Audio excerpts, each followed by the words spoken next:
Ladies and gentlemen, are you or a loved one looking for mobility and accessibility solutions in Sudbury? Look no further than Silver Cross Sudbury. Silver Cross Sudbury is your trusted source for a wide range of mobility aids and home accessibility products. They're dedicated to improving your independence and quality of life. Visit their showroom at 760 Notre Dame Avenue or call them at 705 222 0700. Your independence is their priority. A huge thank you to Silver Cross Sudbury, more importantly to Dean and Chantel Jacqueline for all of their support of the Behind the Bench podcast all the way back to day one. We love you both. The BTB podcast has officially joined forces with SWSE, folks, and things are about to get a whole lot more entertaining. SWSE is turning up the volume on the E, entertainment, and launching a brand new YouTube channel called Sorta Local. It's all about fresh, local content, live streams, news shows, and the kind of fun, off-the-cuff moments you don't want to miss. And yes, the BTB podcast is coming along for the ride. You'll still get the same BTB show you love, but now on a bigger stage. Expect live streams from Wolves games, from our BTB live stage, on location recordings, guest appearances, and plenty of surprises. It's only the beginning, folks. More details are coming soon on as Sorta Local launches a new wave of shows and events celebrating the best of Sudbury and beyond. Subscribe to Sorta Local on YouTube and be a part of something new, local, and seriously entertaining. What is going on, everybody? Welcome to week 224 of Behind the Bench. Folks, it's been a little bit. The last time we chatted with you was our right after a 5-year anniversary party. So it's been a minute. There is a ton to talk about. We hope you're doing great. It's just myself and Tommy Vlahos here, mono today. We have a great interview. We have a great slate of interviews coming up. We've been busy banking them. So apologies for the absence, but there are going to be some great interviews. Hopefully we're sounding a little bit better. Folks, we've made an investment in the sound department. So hopefully the fellas are sounding a lot better here. You'll have to let us know. Shoot us a DM. Speaking of DMs, you can find Behind the Bench podcast on all podcasting platforms. You can find us on Instagram at BTB Podcast _. Shoot us that DM if we're sounding better. You can also find us on Twitter or X at the same handle, BTB Podcast _. You can find us on TikTok at Behind the Bench. We post all our podcasts as well on YouTube. And you can find all things BTB at www.behindthebench.co. And if you're looking for merch, to cop some merch before a little late Christmas gift, a little stocking stuff from the BTB boys, you can find that at www.btbstore.ca.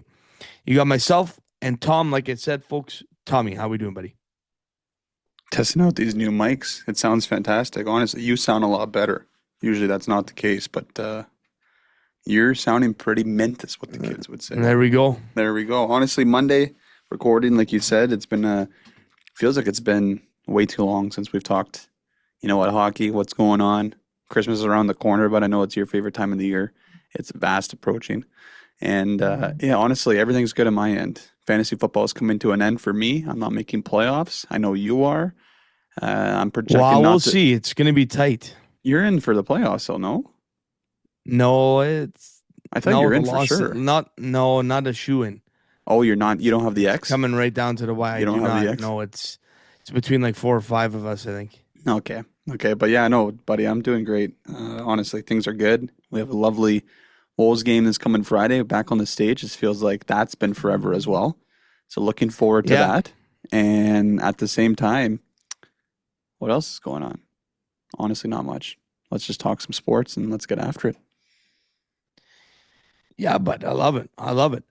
Yeah, you mentioned it, Tom. Christmas break is right around the corner, and everyone's itching for it. I'm very excited. Christmas break is one of the best times of the year. So fired up for it. What else did I want to say about it? Wow, just with the snow and everything, the season's around. It truly is the best time of the year. I'm a notoriously late gift getter as well. So I'll probably do a lot of that right at crunch time. But Yeah, Tom. You know, that's good. I actually have a story for you, and I didn't even text you today. What happened today? Did not even text you today. Okay, let's hear it. Roberto knows about this because I called him. So I've been everyone that's listening, I'm not sure if you're a big fan of the dentist. I don't think you are. I don't know if The you dentist? yeah, if you like I going. don't mind. I like going. I You don't don't mind the mind? dentist. I Yeah. hate it. Honestly, I do. I Okay. dread it. It's been 3 years Oh since I went God. for a cleaning. Okay. So I get there this morning, 8 a.m. sharp on a Monday, and Yeah. it's minus a billion. Okay.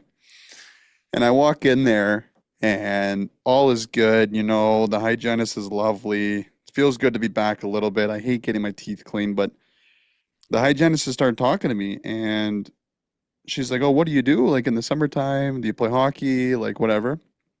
And I'm like, "Oh, I'm a member at the Ottawa." And she goes, "Oh, my boys are too." And I go, "Oh, yeah, what's your last name?" And she goes, "Harry."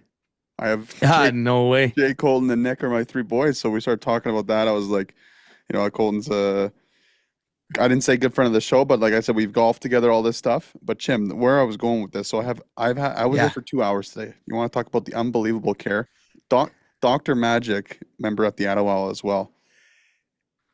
Lovely teeth, Tommy, no braces, like I'm all good, right? Typical.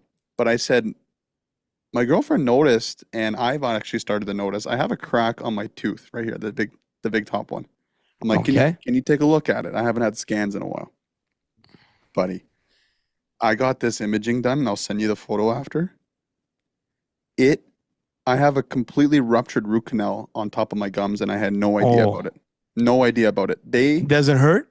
You should have seen this dentist place today. Everybody was looking at it like they've never seen scans like this before. She's gonna send it to Toronto. I'm gonna need not a mouth guard, a night guard to sleep with now because I clench my teeth too much. They are shocked this front jib is still standing, like shocked. So I don't know when I got hit in the face. I have no idea, but it's cracked completely. It's So what are you gonna do, bud? I have to literally status quo, and I can't eat hard Oh, so stuff you don't leave it. with my top jibs like apples. She mentioned chicken wings. I said, listen, like that ain't happening here. Like I can still eat it, but I have to eat with like the side teeth. So what? Like, there's a chance you could lose your jib. This top one, yeah, Eating food, you could lose your jib at any point. It's any not point. loose though. It's not loose, bud, but it can just crack. It's cracked completely, That would and be they painful. they see the crack on the tooth when you look at it, but the imaging shows completely like above, like So nothing until you feel pain or something. nothing until basically it Did comes they? off because I haven't Did had they? pain in years because they're like, what happened? I was like, I honestly don't even remember when this happened. I'm like, I've wore a cage my whole life.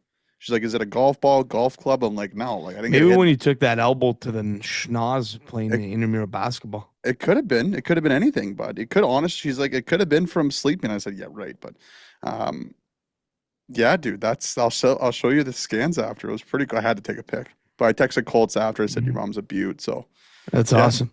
Yeah. And then the typical, you gotta floss more. I said, listen here. Listen. That's the number one. Brushing 3 times a day is good enough for Tommy. Do you ever But yeah, lie a little bit, Tom? no, no, You my ever gums lie are good. about Well, she asked, when you floss and everything? no, the floss, yeah, but she asked about the. You do. How many times you say you floss? Oh, I told her I don't. She knows. Oh, okay. She Okay. knows. But yeah, and then the other stuff I won't say online on air, There but you everyone knows I don't do any of that stuff anyway. So yeah, it was a good visit, but I was there for 2 hours just to see me. Like it was a go. clinic Wow, today. it's a little 2 hour ordeal. That's beautiful. Scans everywhere, M- but I Midday. am, and I even forgot to leave this one out because it's not even that important to me. The wisdoms are coming out eventually, bud. So, but No. I said to her because then she started ripping Colts because Colt's been prolonging it forever, Right. and I was like, well, I don't want to go under. Like, what is this? She goes, you have the easiest case I've ever seen in 30 years because mine are Yeah. already in. Yeah. Yeah. I Yeah. just freeze them Same and with they take mine. it out. Same with That's it. mine. Were you I under for had. yours? Yeah. Oh yeah. I wanted it. I got knocked out. I got knocked right out. Yeah. So that's where I'm at, bud. It. It. Yeah. If you have a good case that, like, dude, I'm telling you. Here, I'm gonna The send you the pic pain. when we're on air because I want to show you my The jibs. pain. The pain. I had on a scale of 1 to 10. It was like a 1. I swear to God. Yeah, I did because you not were have a under lot of though. pain. Yeah, but like the only bad part about it is just like figuring out what to eat and stuff, and maintaining them. Yeah. Um, but once you get past that, I'm telling you, like if it's an easy case, like they say, the pain's not that bad at all. Well, I just sent you a pic, bud, so have a look at that. All The right, I'll scans, have a the look here. scans with like straight up selfie. So look at, I don't know if you've ever noticed me smile in person that it's cracked like that. Oh yeah, yeah, yeah. So Oh wow. look how much the scans revealed though. Yo, that's crazy. Yeah, I know. I know. I never noticed that. Yeah, I've always had it, and Wow. I've just noticed more Good recently, and it eyes, was Tash. yeah, Yeah, yeah, exactly. So yeah. That's wild, brother. That's wild. never has hurt, never. That's weird. Hmm. Weird. Um, well, anyways, folks, I guess we'll Yeah, move right sorry, I on knew you into would it. love that. Yeah. Yeah, yeah, no, that's a great Tom story right there. Um, okay, we're gonna go to our Tristan Ritchie at Lake City Realty Performers of the Week. Thinking about buying or selling a home in Sudbury, Tristan Ritchie from Lake City Realty gives you more than just listings. He gives you honest advice. Tristan will tell you whether it's the right time to buy or sell based on the market, your needs, and his deep local expertise. No pressure, just the truth. Ready for a real conversation about real estate? Call Tristan at 705-920-6109 or follow him on social media at Real Richie. Your home journey starts here, Tommy. I'll send it to you, your performer of the week. Yeah, you actually don't even know where I'm going with this, but it's a little bit of a touchy subject, but at the end of the day, it's resulted in a really good story. Okay. We had a funeral to go to Friday for a good friend of the show, uh, Maddie Mayhew's grandpa that passed. Um, sorry, grandma that passed, Lucille Mayhew. And I saw today, Chim, she spent the last couple days at the Mazone McCullough Hospice. And I Hmm. saw that the Mayhew performance team with obviously Dookie, Nikki Carter, and Maddie, that whole family donated $10,000 back to the hospice for the care Oh, wow. that they've received from her. Yeah, I think she was only there for a short period of time, but we were there together for the celebration of life on Friday. Obviously, never easy to go through that, so condolences to the family. And then I see today that they gave back $10,000 to the hospice where she was for the last little bit of her life. So I thought that was a really cool story. I know it's not a typical performer in a way, but I thought what that family has been through and to still give back to that hospice, it's pretty cool for the community too as well. So No, no, that's great, Tom. I didn't even know that. yeah, yeah, So yeah, it's no, it that's a just big came out kudo. actually. So That's a big kudos to him. That's a big chunk of change. mhm. But I mean, it just goes to show how good that service is and how meaningful, right? It's not easy getting someone through the last stages of their life, and especially to give them a place to be comfortable and to have ongoing care for them, and especially the Maison McCall Hospice is only partially government funded. A lot of what they do is based on donations. That's why we're always big on fundraising for them. So yeah, no, that's amazing. That's great. Um, turning a sad moment into a positive one Mhm. for sure. Yeah, kudos to me performance. That's great. Okay, well, I got a couple here, Tom. First off, I was going to mention it in the intros if it came up, but we'll talk about it now. I wanted to shout out Sarah Campbell and her entire sport media class. Sarah Campbell, we had spoken to that class earlier in the year about our story, and we got a chance to go back in for their final project, which was hosting an actual sport press conference, which again, we did it during Zoom. I can only imagine how fun it was being up there for the real thing in person. And we got to be guest judges for it, Tom. And we were put to the test because of how good Yeah, everybody was. I was so impressed, thoroughly impressed. Top to bottom, there wasn't a stinker out there. They were fantastic, everybody. So that's kudos to everyone for preparing and to Sarah Campbell for all the great work that she does. She's been a great liaison for um, SPAD, and hoping we can get her on. It sounds very promising, so I think we'll be able to get. She works with NHL PR, if you don't know, folks. So it'd be great to get her on. So yeah, just wanted to give her a shout out, and then one more, Tom. Hopefully, very soon. Hopefully, a future guest. Potential guest would be Tracy Fleury, yes, legend. We've given her kudos already, but once again, I mean, in the news She's heading to the Olympics in February, representing Team Canada. How cool is that, Tom? Yeah, wicked. What a year for Tracy Fleury. So, fingers crossed. I think we'll be able to get her on pretty soon here. We've been in contact Yeah, as per our management team. gonna happen. Our Yeah, team's yeah, talking to her team. But yeah, that's good right. performers, bud. BTB management. Yeah, I love it. Okay, on to the Corny's bulletin board, Tom. Now I'll kind of give you a rundown on high school hockey before we go to OHL. I Usually mean, it's are nice to you have gonna Mace. mention it? I know. Are you gonna mention it or? Well, I'm shocked you haven't talked to me at all. I thought Well, I I would have got a can't. I gotta message or defend my anything. boys here. But I got another story, dude. Before you get into it, because it is high school Go. hockey related. So I Yeah. go to Pro Hockey Life Sunday. Okay, what a store. Bro, what are you doing in pro hockey life? I know. I just went in there for something because there's better quality Yetis, more colors there, and I was getting a gift. Oh, okay. Okay, Okay. that's literally Okay. all I was Okay. doing. Okay. Okay. Okay, I support local with I love Pro-Am. Pro-Am. I love Yes, Pro-Am. me too. And I get tapped on the shoulder, and who do I see? King Hayes dabs me No, up. Hazy B. Hazy B. Working Hazy at. B, man. He goes, "How's Chimmer and the boys?" And he wished us all Merry Christmas. So, anyways, I didn't even talk to him about what That the kid's outcome. top notch. Yeah. So, and he's a diehard. I know he's listening. So that's it. That's all I Yeah. was doing. Okay. But That's let's all. dive into that game though. Like I mean, you want to talk about Llewellyn being St. Charles? Is that where you wanted to go? Okay. I thought you were going to mention what happened today. I just came off a loss to the St. Charles Cardinals with the Oh same my betting God! Yeah, you players. played at 3:30. That's why you're a little I played miserable them. tonight. Okay, I honestly don't even know the outcome, and Okay. it sounds like you lost. Is my guess. We lost. It wasn't bad though. Like it wasn't terrible. Okay, what was a 5-2 empty netter? Like, 4-0. 4-0.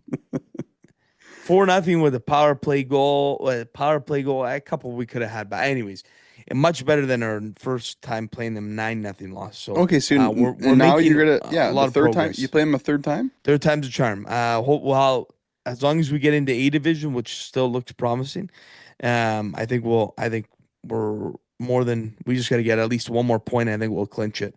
And it's nothing against St. Ben's, but have they made A division lately? No. Yeah, Yeah. last year they made it. I'm not sure about Okay. the year before, but last year they did make it. Yeah, no, St. Ben's has kind of been on a little bit of an up and up here, kind of a good core group of kids. A lot of them are in grade 12, so we'll be in a little bit of a retool next year. I have to figure out what we're going to do there. But no, Starting we've had a scouting. we've had a great group of kids. We've had an awesome ride. Last time I talked to him, we made a finals of a tournament at the North Bay Yes, you did. tournament. Lost to Cora there. I mean, it was a great showing from our guys. I think a little unexpected from everybody. We kind of shocked a lot of people, which I absolutely love. You know me, Tom. Most teams I coach were an underdog mentality, yeah. So it's been good. We looking across the high school landscape right now, hockey, it is pretty much wide open, Tom, in terms of who can win this thing. Now, I still think Llewellyn and SEC are, while the top two. Bishop, Tom, I'm telling you, Bishop Carter is Sneaky, right eh? there. They are. Let Do me you tell know who's you about coaching the that Bishop team? Do you Carter. know? I don't want to put you on the spot, but do they got Nick Rive, Okay. and Brouillard. Okay, so Two teachers, fantastic guys. They've been building that program for a while. okay, so there you go. That's what I love I to think they see. have a community coach who I don't know the name either. Okay, that's okay. But Tom, this Bishop team beat Llewellyn and only lost to St. Charles 3-1. Like they are right there. But like you mentioned, the biggest upset coming last week, Llewellyn beating St. Charles with 10 skaters, Tom. Just seemed like one of those games where you get up quick and you just hold on for your life. That's hockey sometimes, man. hmm That's And just how it goes. I'm just going back to Bishop because we've been talking to a few coaches. You know what I've been. I know you and Mason are involved with your teams, but I've been doing some digging and I've been hearing per the high school hockey is that Huffman that I coach with Team NOHA is the best player in Stud. the league. Stud. So if you want me to build my connection for the pod, we can look to get him on come playoff time. I would love to get him on come playoff time. Yeah, sure. And Yeah. he's a stud. Yeah, I know. And dude, when you have a guy like that in the playoffs, we've seen it years and years. Like you get that guy out every second shift. How fantastic would that be for that team? But yeah, Yeah. Llewellyn winning with, what'd you say, 11 skaters? How many 10. skaters? 10 skaters, yeah. Okay. Yeah. So when Mason was texting me after the game, I said, there's no way. Like he was bluffing. And then I texted you and you're like, dude, crazy, crazy. So I actually had to go in and check the box score because I thought both you guys were just pissing me off. So sometimes when you play with less bodies, now 10 is absolutely ludicrous that they won that game. That is like you're out You're there. holding on for dear life. Yeah, you are. You get up on the lead and then you're I mean, you're playing- going 6-4. Like that's what's the FIFA setting when you yeah, ultra defense. ultra deep, you just hit the red and hard, take a couple icings. But I said to Mace, like, as a player, sometimes you want to be on the ice more and you're more involved rather than every For third, sure. fourth shift. So sometimes when you just got it flowing and it just clicks, and man, that's just hockey. Like, Yeah. I assume, I don't know, I didn't talk to Mace much. They probably got some puck luck. That's what you need when you have short bench. And man, to get a win, and it's hard for me to say this, against a powerhouse team like that over the years, last couple of years in the regular season, that's just got to go like so much to your boots and skating and confidence wise with that group of Llewellyn when they may probably likely match up together in the playoff finals, right? Like already knowing that you've beat them before, rather than we've never beat them in the regular season. Right. Like, and I also think on the flip side, Tom, if I'm SCC, I don't think you're not losing a ton of sleep over losing it. I think it's actually, if you're looking at a coaching perspective, it's actually a good thing you lost. Just to show that, right, you're not untouchable, as in previous years, which I think the whole squad at SEC, especially coaching staff, knows that too. It's going to take a lot of good coaching, and they have it, right, to get it done. Looking at the standings, Tom, they are top. SEC is a top at 8-1-0. They've played the most games out of everybody. So far, Llewellyn in behind them with 2 games in hand. They're 6-1-0. Which marquee matchup December 18th, Tom, Mason versus Chim. Just kidding. St. Ben's versus Llewellyn. Is that a Thursday night? It's going to be electric. I think it is a Thursday night. Yeah, because the 19th is when we have the Wolves. I'm like, that's going right. to Hearst. So Thursday night, is it at nighttime? Can you give me the time? You know I yet? believe it is nighttime. Hold on, or is it after pull it up school? for you. I'm coming to that. I am content galore. I might mic both you up. I can't come on the bench, but maybe we can do like a intermission interview. It is an 8:30 Coppercliff start, fella. Coppercliff in the middle of Christmas time. Jim, what are you doing, man? Give me like a Carmichael Cambrian type of thing. I don't make the rules. Coppercliff, what a great rink though. Yeah. It's in my. I'll mark it. I'll try to be there. Llewellyn is 6-1-0. St. Benedict, we are behind them in third with 8 games played, 4-1 and 3 ties. Bishop right behind with the game in hand. They're 4-1-2.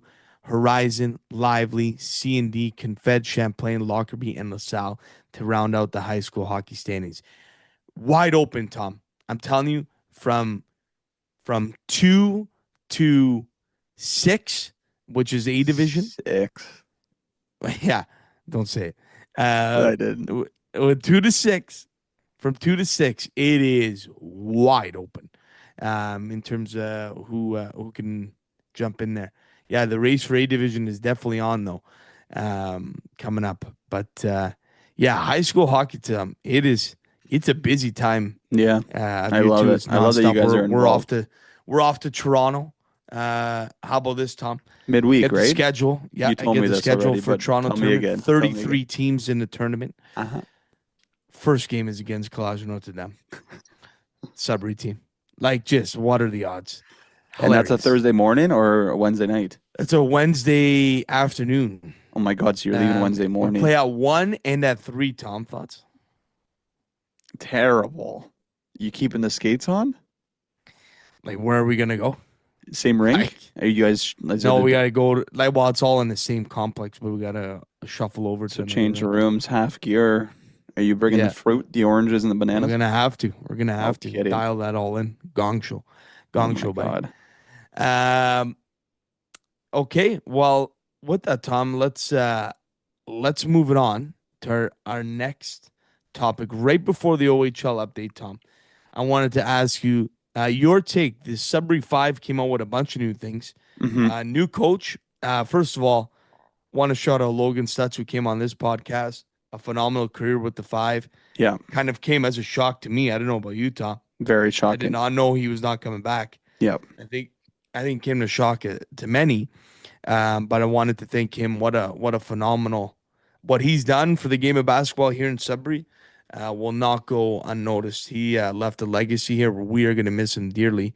Um, so that was a big news item, Tom. Yeah. Just your thoughts. It was just kind of out of nowhere. Usually, and I'm not saying we know what's going on, but like you kind of hear rumblings and then it kind of happens. Like even just with the Wolves, right? When Barney came in, like you kind of knew someone else was coming, but this was kind of out of nowhere, dude. Yeah. And after winning, like Stutz is kind of the guy. He's built up that whole team and program, right? Not sure exactly the full story on what happened, but we wish him all the best. He's obviously a former guest and someone that's done a lot for not only Sudbury basketball, but for the community in itself. He's involved a lot with the kids program here, building the sport back up here in Northern Ontario. So we appreciate what he's done, and he will be missed. But I'm excited for us to get to know this new coach as well and have him on our show, and we'll go from there, Well, bud. yeah, and this new coach, Tom, is a former player as well, Joey Pudister. Pudister? Oh my God. Um, Better you than me, bud. yeah. But sorry, apologies there on the butchering. But he has been signed on as the new head coach and general manager. He was a part of the Sudbury Five, I believe. He played on the original Sudbury Five from 2018 to 2020. So, and I believe, yes, North Bay boy, Tom. So we got a local boy coming to coach the Five. This is big news. So we'll see. And with that, Tom, they also, and I think you know what, I think the Five were due for a little bit of a rebrand. How do you like their new unis? We'll wait till the alternates, but their new unis, I'm a big fan. That's the old school pinstripes. Yes, no, great marketing. I know the SWSC's office got them cooking, but man, when I feel like it's almost not a given because there's new coaches all the time, but you're kind of flipping a page, right? I'm not saying Yeah, it's like a new coach, let's get new threads and let's try to win again with new everything, right? Like I kind of love it. Really, I'm excited to see totally it. agree. Totally agree. Now they came out with like an alternate identity, I want to call it. It's an alternate jersey, but an alternate logo as well. On Saturdays, the Sudbury Five turn into the Sudbury Rock Monsters. Tom going with that teal look, looks like little Vancouver Grizzlies look. Your thoughts on just a completely new name, logo, and color scheme for Saturday nights? Not sure how many games they have for Saturday nights, but kind of similar to the Wolves do when they rock like the greens and the alternates here and there, kind of making more of a theme night. And I'm not really that big of a fan of the name, but it could grow on me to be honest. And that's really all I got, dude.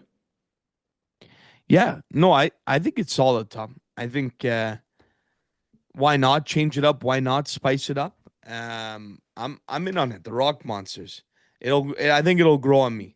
Eventually it will, but Yeah, you know what I mean? It's just something I like the different. color scheme. I'm a big fan of the color scheme. Yeah, I like that. and for the fans, for the kids, dude, like to see that Yeah, guy bombing around like New Jerseys, like it's all obviously good for marketing, sure. and I'm I excited for the wonder. team. Yeah, it would be cool. Now we're talking unlimited budget here, but if they had a court to match that style, would be sick. But we're Yes, talking like unlimited budget here. yeah. But So yeah, what we do need to do when we promised Tut, so hopefully we can get a good relationship with the new guy. We gotta do some sort of like free throw contest with one of the guys or something on the court. yeah, we got to do that. Well, We'll talk. first off, Well, yeah, let's get Joey on. Let's get Joey on. for yeah, and sure. then we can talk to Andrea and the team and get us out there for shooting threes or something. It'd be hilarious, and it would pop off. And obviously, we could do some work for the team too, right? So Right. Absolutely. Um, okay. Well, Tom, feels like we just all these other topics we're just trying to put off the OHL update, and I mean, let's get right into it here. Before we get into our Wolfers and decide what if we're gonna play on armchair GM, what would we do if we're the Wolves? Before we do that, let's go through some trades, Tom. A lot of trades happened since we last spoke. Zach Wilson from Saginaw. The Wolfers were out making moves. Picked up Zach Wilson for the 13th and 27th from Saginaw. They also picked up Paulo Frasca from Windsor. You got his rights for a Niagara 15th in 26 and Owen Sound 5th in 2029. Flint made a move, Tom. They sent Caden Petrie to North Bay for Inrad Patsy and a Windsor 4th in 2026. Erie sends Tyler Challenger to Sarnia for Case Kanzik. Now, one of the biggest moves, Tom, before the trade deadline, Jet Luchenko, which we all thought would have got moved last year, gets moved this year. Brantford is an absolute wagon, Tom, wagon. did you see did you see his penalty shot goal the other day? Dude, he got sent there to Brantford for Lane Gallagher, a Kitchener second in 27, a Sudbury second in 28, a Brantford third in 29, and a Brampton fifth in 29. Tom, that's a pretty light package. Tom, what do you like? Okay, sorry. You get a prospect 2 seconds in the third. No, it's all right. It's a pretty good package. But from what I'm looking back to that Muse trade. Buddy, from what we've seen in the past, this guy, top 15 pick in the NHL, I believe. Like stud. Yeah, yeah. Yeah. And how many, like, I think they've only lost less than 5 regulation games. Yeah. Like, this might be the best team that we're going to see regular season wise in a long, long, long, long time.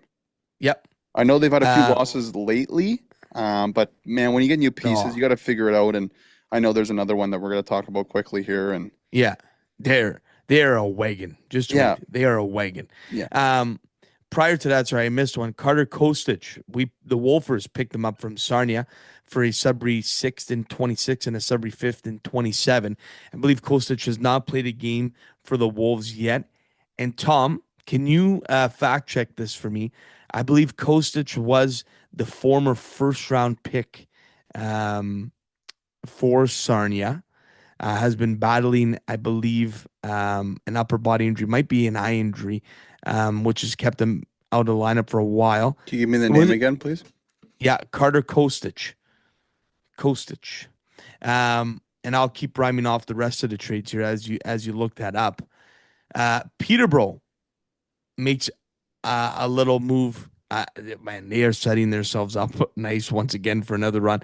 They send Colin Fitzgerald to the Sioux for an Oshawa 3rd and 27, a North Bay 2nd and 28, a North Bay 4th and 28, Oshawa 2nd and 29, 3rd and 29, and a Sioux 6th in 29. Another trade, a major trade, may have came as a shock to many. I think, Tom, we had maybe a little inside info on what was going on. Brantford sent Sam McHugh, who we know quite well, and a Brantford 5th in 29 to Ottawa for a Ottawa 2nd and 3rd in 2029. We're going to talk about that trade in specific as we go along here. And just before we hit record today, Sarnia sends Lucas Fisher, who, Tom, we got a nice look at on Friday night. That kid is a stud. To the Sioux. Oh, my God. Him on the blue line with Chase Reed. That's your 2 quarterbacks on the power play. Oh, And my God. And a left righty, man. You can play them a million minutes in the playoffs. Maybe you're just playing both together on the peeper. I don't know. Oh, yeah. And overtime, buddy, against anybody's best players. To confirm, Carter Kostic Jim, was North Bay's first round pick North Bay's first rounder. in Yes. 2023. Yes. So Yeah, good got little traded to pickup for the Sarnia. Wolves, though, bud. I know once he gets in the lineup, I know he's been battling an injury. I don't Yeah, he know only the played 4 severity games of this it. year. So Yeah, we'll see what happens. But Lucas Fisher, that package from the Sioux going to Sarnia included Hunter Solomon, a Kingston second in 26, 2 fourth-round picks in 27, a sixth in 2028, and a third in 2029. So a nice package going Sarnia's way. Sarnia in full rebuild mode, Tom. I mean, why not at this point? Um, Now, let's go to the Sam McHugh yeah, trade. yeah. Tom, real quick, because I know a lot of people are going to be asking us what we think about it. You never it's never good to see an OA get sent, especially from Brantford, who's probably got one of the best teams in the OHL, Right. maybe one of the best assembled teams in the OHL. But I mean, sometimes these are how these things go. It's just not a good fit. Yep. What do you think, Tom? This is Sam's fifth team in 4 years. I think a little bit of a you know I think Peterborough was looking at a rebuild when they sent him. Oshawa was Owen Sound was kind of looking that way too, trying to get some value from when they sent him to Flint, and Flint was just a little rental. So I think some of those trades are justified. This one's the biggest shock to me, going to Ottawa as an OA. And Ottawa by no means is not a slouch, but you're leaving Brantford, who traded quite a bit for him as well over the summer. Actually, we're on the golf course with him when that trade went through. But yeah, Tom, sorry, I want to get your take on Yeah, this. yeah. I'll talk about it. Can you fact check me now because of the trade, who they have for OAs now? Are they one short or do they have the 3 still on Brantford? I'll fact check as you elaborate. Thank you. Yeah, you hate to see that scenario go down. Obviously, like everyone kind of wants to know the full story. Like we haven't talked to him directly. We'll let you guys all know that. Um, my guess, and it's a really good one just from reading stuff online. It could have just been playing time, right? And just projected lineup. I saw a lot of the last couple games. He was kind of on the third and fourth line, and I mean, when you're a draft pick and overager, I know they're a really good team, but he probably not selfishly is not the right word, but he wants to be out there more. For someone that's obviously won a Memorial Cup before, been in the league a long time, and obviously produced at a very, very high rate. He was probably hoping for some more ice time, and like you said, it just wasn't a good fit. But man, he could have went anywhere, and he could have went to a team. It would have been cool for the Wolves because we got to see him, and you know what, they'd be Yeah, battling for their playoff lives. But dude, he's going to an Ottawa team that's like third in the East right now. So how still about a good for team. very good team, man? And how about for I know Brantford's like we're saying the best, but you never know with junior hockey. He's still going to a team that's going to compete, Right. likely win a round or two. And Jim, man, they might play each other in the Eastern Conference Finals or something, Yeah, dude. what a Like, storyline that would be, eh? and man, when you have a chip on your shoulder, and I'm not sure exactly the full story, like I mentioned a million times already, I can see that guy producing at a high rate against Brantford just to say Yeah, like, hey, you could be a traded me, gamer there for like, sure. Yeah, right? yeah. Like, and we'll see. I hope it works out. Obviously, I know he's drafted by my boys, the Leafs, so I just wish him all the best. And yeah, just a weird scenario, man. What happened there? Because when he got traded in the summer, and like you mentioned, we were with him on the golf course. He was really looking forward to it, dude. Like really looking forward to it. So Yeah, no, it's unfortunate, but yeah, I think going back to I think some places are it just the fit isn't there. yeah, Sometimes, especially when you're on a loaded team, playing time like you mentioned, Tom gets a little crowded, and especially for him, I totally get it. In his place as an OA, you want to play a ton, and you're trying to have a good year in terms of points, and not getting playing time is definitely going to affect that. So yeah, honestly, I think the move can benefit both sides here, and I think Ottawa's honestly a great landing spot. good coach Tom, too. they just hired well promoted Jan Egertu, general manager of Spadgrad as well, Tom. Woody actually coached him in LU soccer. So maybe someone we can get on and pick his brain about that move. One of his first moves as GM of Ottawa, but I think it's a good one. I think you put Sammy in the right spot, you get him the playing time he needs. I think he'll deliver. Yeah, and Um, he can score. and It's proven. we're always cheering for our northern boys here, so I want Sammy to absolutely light it up, and I would love to see him light it up against Brantford. What a storyline that would be. Brantford, Tom, from what I can see, only has 105 on their roster, so two more to fill, but crazy. Wow. From what I see, from what I'm looking at from the OHL roster right now, there's only 105 on that team, which is Zachary Sandu. And he's a stud. That's Homer's boy too, no? I think they're friends. Yeah, I think so. Question mark. Okay, well, only one, a team that good. I Have mean, you I e- think ha, I think they're gonna get somebody. I have think you they're ever gonna go. not seen them like an OHL team full of roster of OAs? Like, there's no way they. Hey, they're not done yet. I know, but like They ain't now, done yet. now we can go through the what ifs. Like, who would be a good OA on that team? Yeah, we'll have to chat about that. Big time. So those are all the trades, Tom. I just want to highlight the Sioux Greyhounds. I think they are nasty. Yeah, dude. You just talked I about think the.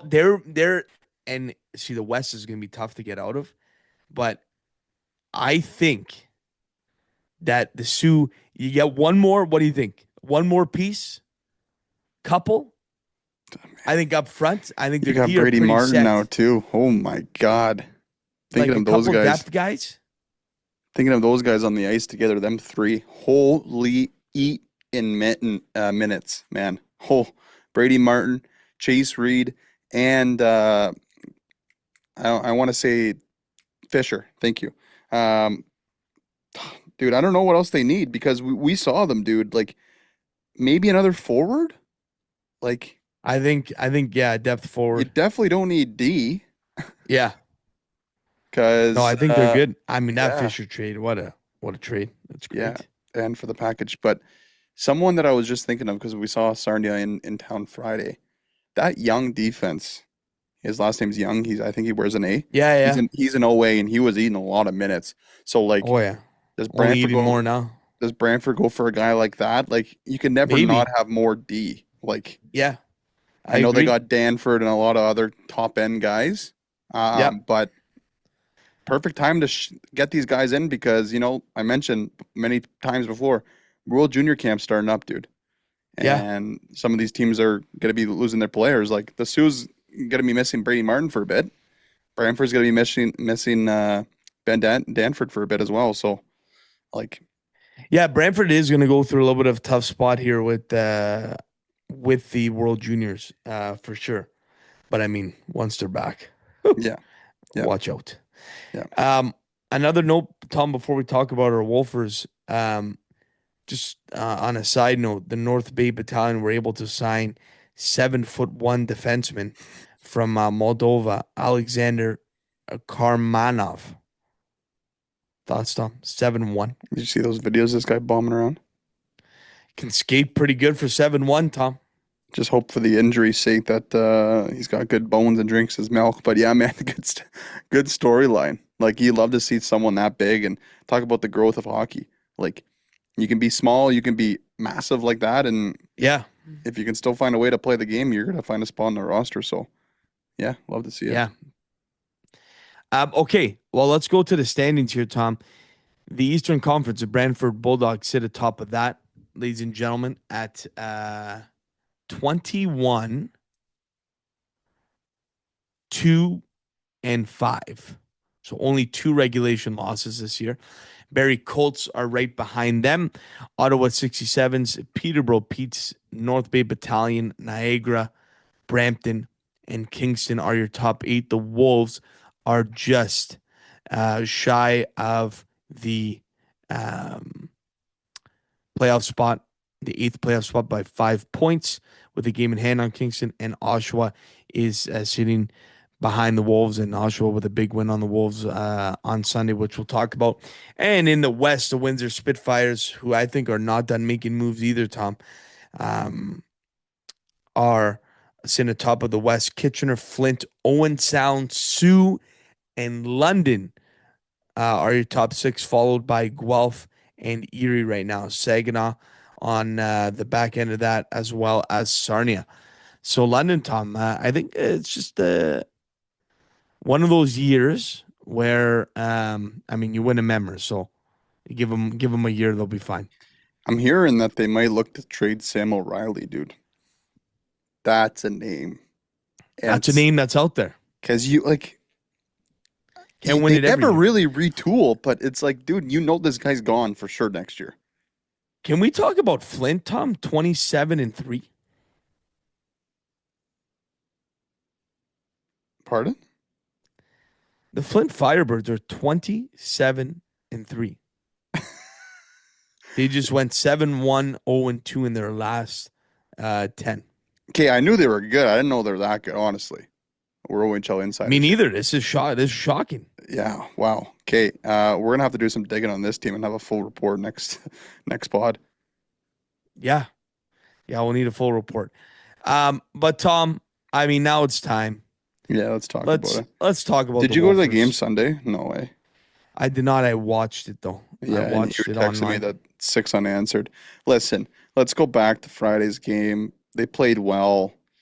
The big guys produced with Walton and Villeneuve. Like without those, And a depleted lineup. A lot of guys are sick. Chartier stepped not up playing. in net, played really well. Chartier played well in net. I liked all the guys in the cages. They were great. They worked hard. But there's got to be a way to get Mason Walker on this team. I know, and there will be because He's playing with so much jam, man. I know, and he passionate local boy. It's a good story, and like, what do you have to lose now, right? Like, get this guy some minutes. You're probably gonna see him finish the year off, Jim, with the team some way. But you hate to take him away from the Cubs that are obviously trying to win a championship too, right? So you Yeah, want the that's player tough for the to Cubbies. develop, right? Um, I think he's ready though, man.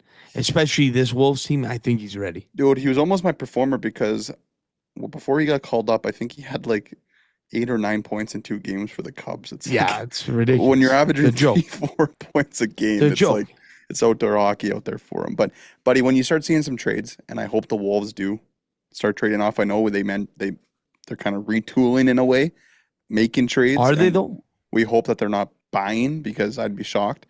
But if you trade off a guy don't like know. Walton or Villeneuve, who knows? Like, you're gonna have to get players to play. Now, but Buddy, if I sit here Okay, after January 9th trade deadline and both of them aren't traded. Your thoughts? I don't know if I'd come back on the pod. I don't know if you're going to see me in another game this year. I'll be back on the pod. But how can I go out and support a team that like has huge assets? I get it if the player wants to stay, and if I find that out, it's totally different.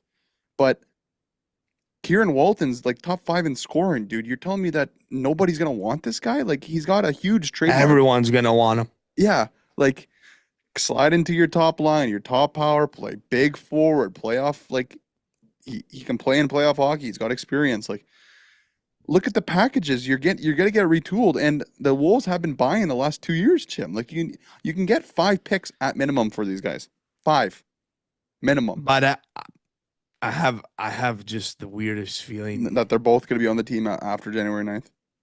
Not only that, Have we had Villeneuve? I think the Wolves No are way. I think the Wolves are going to be a soft buyer at this stage. I mean, just look at some of the moves they've made, Tom. I mean, we're back to a 4-goalie situation here with Chartier, who's been playing well. Leonard, they picked up Bjorn Brones. They got him out of the USHL, who I think's looked good overall. And then, of course, is Paulo Frasca, who I know came to the Wolves injured, so will be good to get a look at him. But yeah, like Tom, I don't know. Like, as we see, these trades are happening already. Picks are flying. The well's going to start running dry here pretty soon to move these big fish, kind of like how we mentioned with musty a few years ago. A lot of these deals happened before the trade deadline now, so I'm not sure. And once again, I love Billy and I love Walton, and I Yeah, think me those two too. guys, And they've been great for like, our show and everything, bud. But it's it's like it's a there's it, nothing against them. I want to see them be. I want them to be in a position to go and win. I yeah, think they deserve it. and they're not Like, going to and win it's with the just, it's Wolves. just, it's just not going to be this year for the Wolves. Like, I think we got to be candid about that. Like, let's be realistic. It is just not a. I mean, the Wolves. I mean, they can make a playoff spot. Yeah, sure. You're gonna get your two. You're gonna get your two home games. But man, it's just you can And really set this team up. You can. but And here they've made, here it and is. listen, I've liked some of the moves. Kostic, I think if he's healthy, he's going to be good. Wilson's a good depth piece. Lads is going to be good. Tom, Chitteroni's um, been hurt too, man. Like Chitteroni's been hurt. Like Bennett's been good.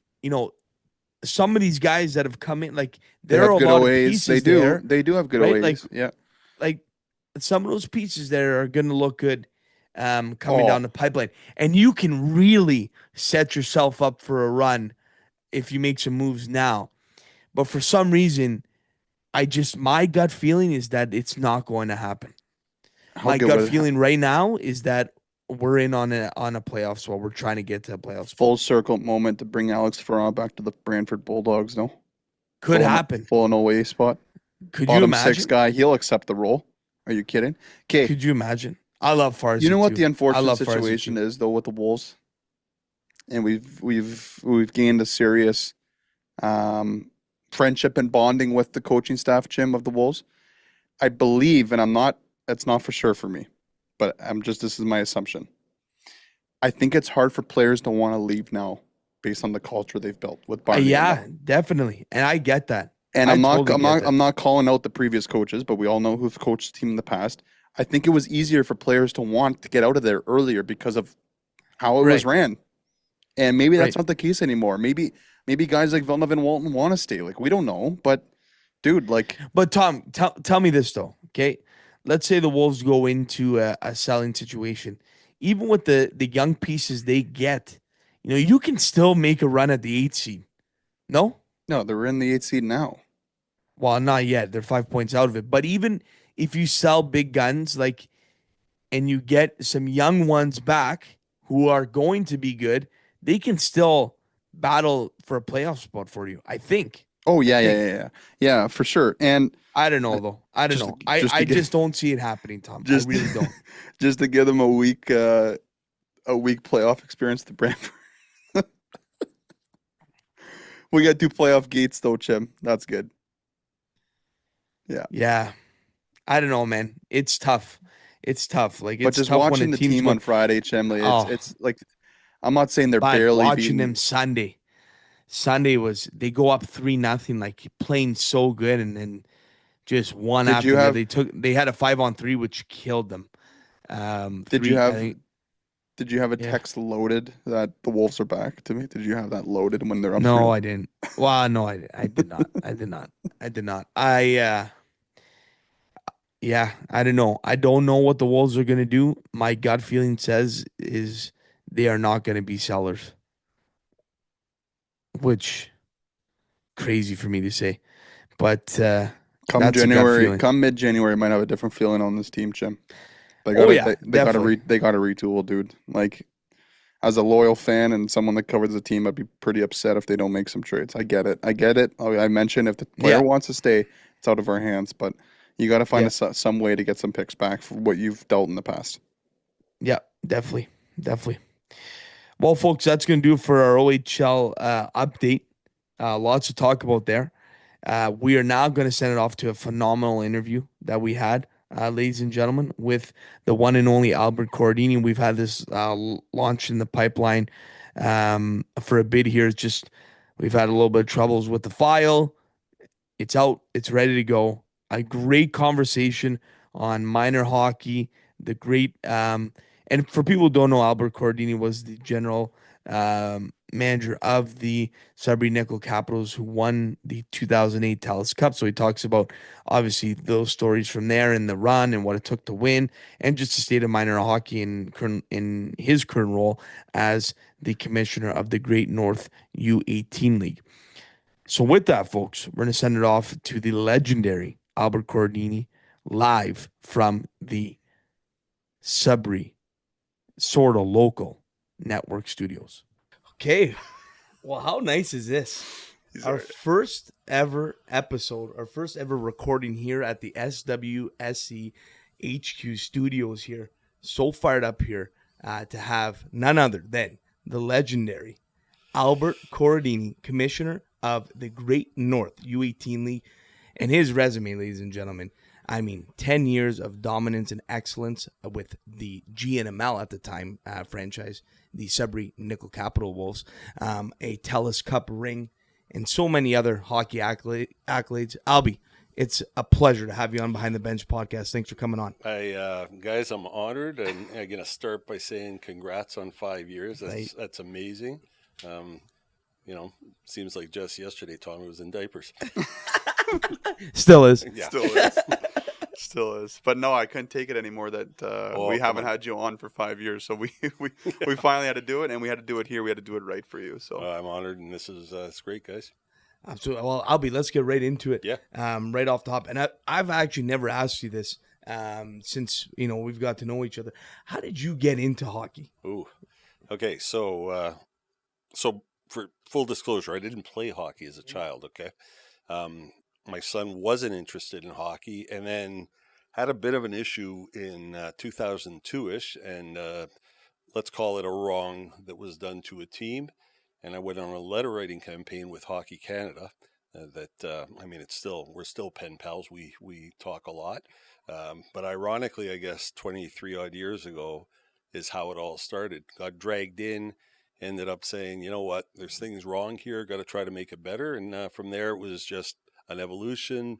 Started off as a parent on a team who wasn't part of a staff, became a parent on a team who was advocating for a group of Pee-wee-aged hockey players, turned into a seat on the board to try to advocate for kids and families. From there, turned into a bigger role on the board. And I guess it became in earnest, where I really started to get truly involved was when at the time back then, junior hockey was a little bit different and midget hockey was a little bit different. So back then, midget hockey teams, although they flew under the banner of an association, they reported. They did nothing with the association. So there was no oversight on finances. There was no selection of coaches. You didn't know the credentials of the people that were bringing in. Sudbury Minor was on the board of Sudbury Minor. There was, Bob McLean at the time was the GM of the team. We had a meeting and decided that it was time to kind of bring it. Bob was ready to go away and decided that it was time to bring it under the umbrella of the association. And I became the de facto guy that was going to step in and become the GM of the Caps. There you go, and the rest is history. The rest is history. And the first year that you got on with the team, you guys won, correct? Well, Tommy, it just took the right person involved, right? Okay, that's what it came down to. And we will eventually have the head coach of the team, and obviously someone that coached. He didn't have much to do with it. I remember Albie. I remember going to the games and watching. Who is this guy in the big trench coat? Is he the security? Is he the mob boss? I had no idea who this guy was. But did he sit in the corner with the iPad going, live iPad tweeting? tweeting. Oh yeah. So, and you talk about and Peter, the heater and my rubber pad. Okay, I wasn't going to be cold. One of the reasons I didn't play hockey as a kid was I hated being cold, and I still hate being cold. It's true. Anyway, so Peter, tail end of the 2007 season, 2006-07, I joined the Nickel Caps right at the very end. They were in a playoff run. They were playing the Sioux. And Peter and I traveled with the team for the last couple road trips they were on just to kind of get acclimatized. I was already going to become the guy. Peter wanted to get to know him. We ended up sitting in a casino in the Sioux playing poker. And, literally it's a friendship that was forged for life in one night. Wow. So we've been together ever since. Just attached at the hip. Yeah. Yeah. So when did you know that year that you guys I guess it's kind of tough during tryouts that you had a team that could go all the way. That's Was there a moment, because obviously you mentioned Peter being new relationship. It's really hard for a manager and a coach to come together and then let alone go all the way to April and winning everything. Yeah. So what ended up happening was they came within a hair of winning the league championship the year prior when I joined the team, and they had a really strong core, like an extremely strong core of kids who were eligible to come back. And I attribute it more to the kids than our magic. And I will say that we had a big part in convincing some kids to come back, but it was guys like Matty Lacours who, stepped up and said, let's go back and give this a shot.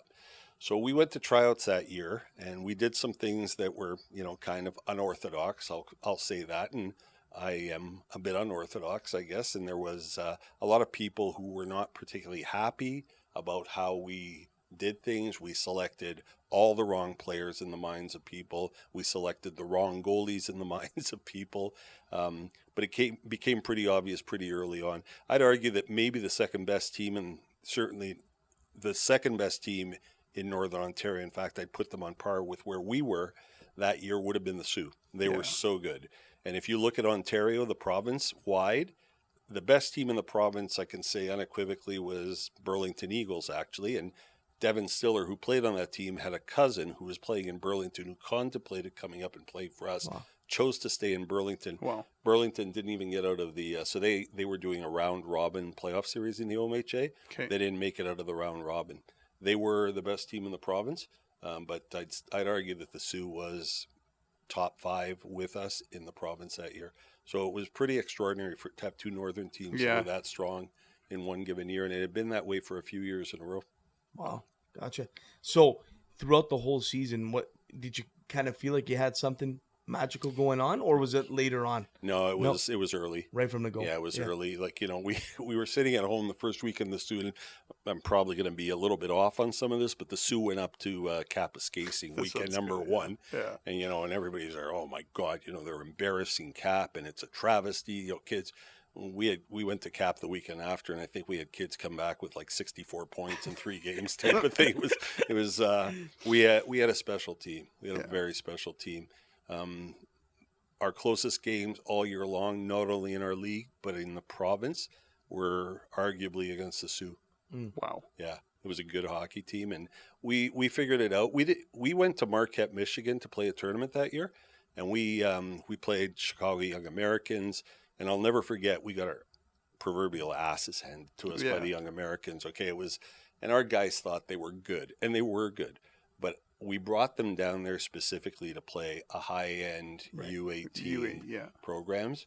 And these kids were just, it was actually funny because these kids from Chicago were just giving the gears to our guys. And our guys had nothing what can you say? Yeah. You're getting your ass handed to you. What are you going to say to them, right? Yeah. There's no chirping back when you're down 11-4. Yeah. So you played the Sioux, obviously, I'd assume, in the finals that year? Yep. Well, the series back then was 2 out of 3? Best of... or 4 to 7? No, it was 4 to 7. I think the finals series was still 4 to 7? I believe, yeah. Wow. And how did that, do you recall? I think we lost 1 game, if I'm not mistaken. 1 game? I believe. I'd have to go back and look, but I think we lost 1 game. And then we went to Was it Arm Pride? No, the OHFs were in Ottawa, played out of Bell Sensplex. Nice. Not sure we should have won that either, but we won that. And it's funny because you look back, and the one thing that really brought our team together was we had all kinds of kids who played different roles. Like we had 6 16-year-olds, okay? Yeah. And we had Ryan Johnson on the team. Right. So Ryan was on the team. So we had 16-year-olds, or kids who were turning 16-year-old that year. Then we had older kids. And to this day, if you talk to some of the guys who played the biggest role, they will tell you the best teammates were the kids who sat there and played a minimal and nominal role in what we accomplished, but they were great teammates. They came out, they worked their asses off every practice. They pushed our guys in practice. Yeah. Our goalies, our poor goalies, I had to play peacekeeper on several occasions because the biggest nightmare our goalies had was playing playing our guys. Our guys would, a funny story. So Chris McDougall, you guys know Chris, right? Yeah. So Chris was really upset and Chris is competitive, uber competitive, right? So Chris is all upset because guys are scoring in practice, and Peter's like, okay, guys, so he calls everybody in before one practice. Look, we got to, Chris, we got to control this. Like, no hooping and hollering the whole 9 yards. Anyway, so Steph Harrington scores, like they're doing a shootout drill at the end. Steph Harrington scores, he skates away and he goes, McDougal takes his goalie stick and fires it. Come on. Adam pushes the net off, and Peter's like, well, that worked well. Yeah. Yeah, it was a good year. It was a lot of fun. It was a good year. Yeah, definitely. And I mean, let's focus a little more on obviously TELUS Cup and getting there. Now, obviously, you win OHFs. You kind of mentioned, kind of squeak through that one. Now you get to the TELUS Cup. What was the mindset for you guys going in there? So first thing I had to do was I had to convince Hockey Canada that it made more sense for us to catch a bus from Sudbury to Arnprior than it did to fly us from Sudbury to Toronto to Ottawa to bus to Arnprior. And that's where it was? It was in Arnprior. And they wanted us. And a big part of who we were was, kind of the camaraderie. Right. Like we had our own bus driver. Ralph McKetty was our bus driver. He was drove us too. all year. He was our driver all year long. 10 years later, he was Ralph ours, took care of us. Yeah. And that tight-knit group that was on the bus, not only in Ottawa, but in Arnprior, we were able to bring we did things different. Like we ran it like when I came into the program, I told Peter, we're going to run this like a junior program. That's what we did. We had we had life cycles that we traveled with. We put them on the bus. We had a rain delay actually before the semifinal in Arnprior. We should have started about the third inning, I guess, because we had a 2-inning rain delay. It was pouring. There was a huge thunderstorm in Arnprior. It was pouring, and the Arnprior Community Center was leaking. Oh, wow. So while Calgary sat in their dressing room for an hour and a half, we just rotated guys on the bike nonstop. So it was we ran it like a junior team, and the mindset early on was we're going to do this like a junior team. There was no grab a bite to eat. Every meal was organized. Every meal was we provided meals. We organized breakfast. We organized dinner. We organized lunches. When they fed us, Hockey Canada has a tendency to cut corners in certain areas. One of them was feeding 17-year-olds.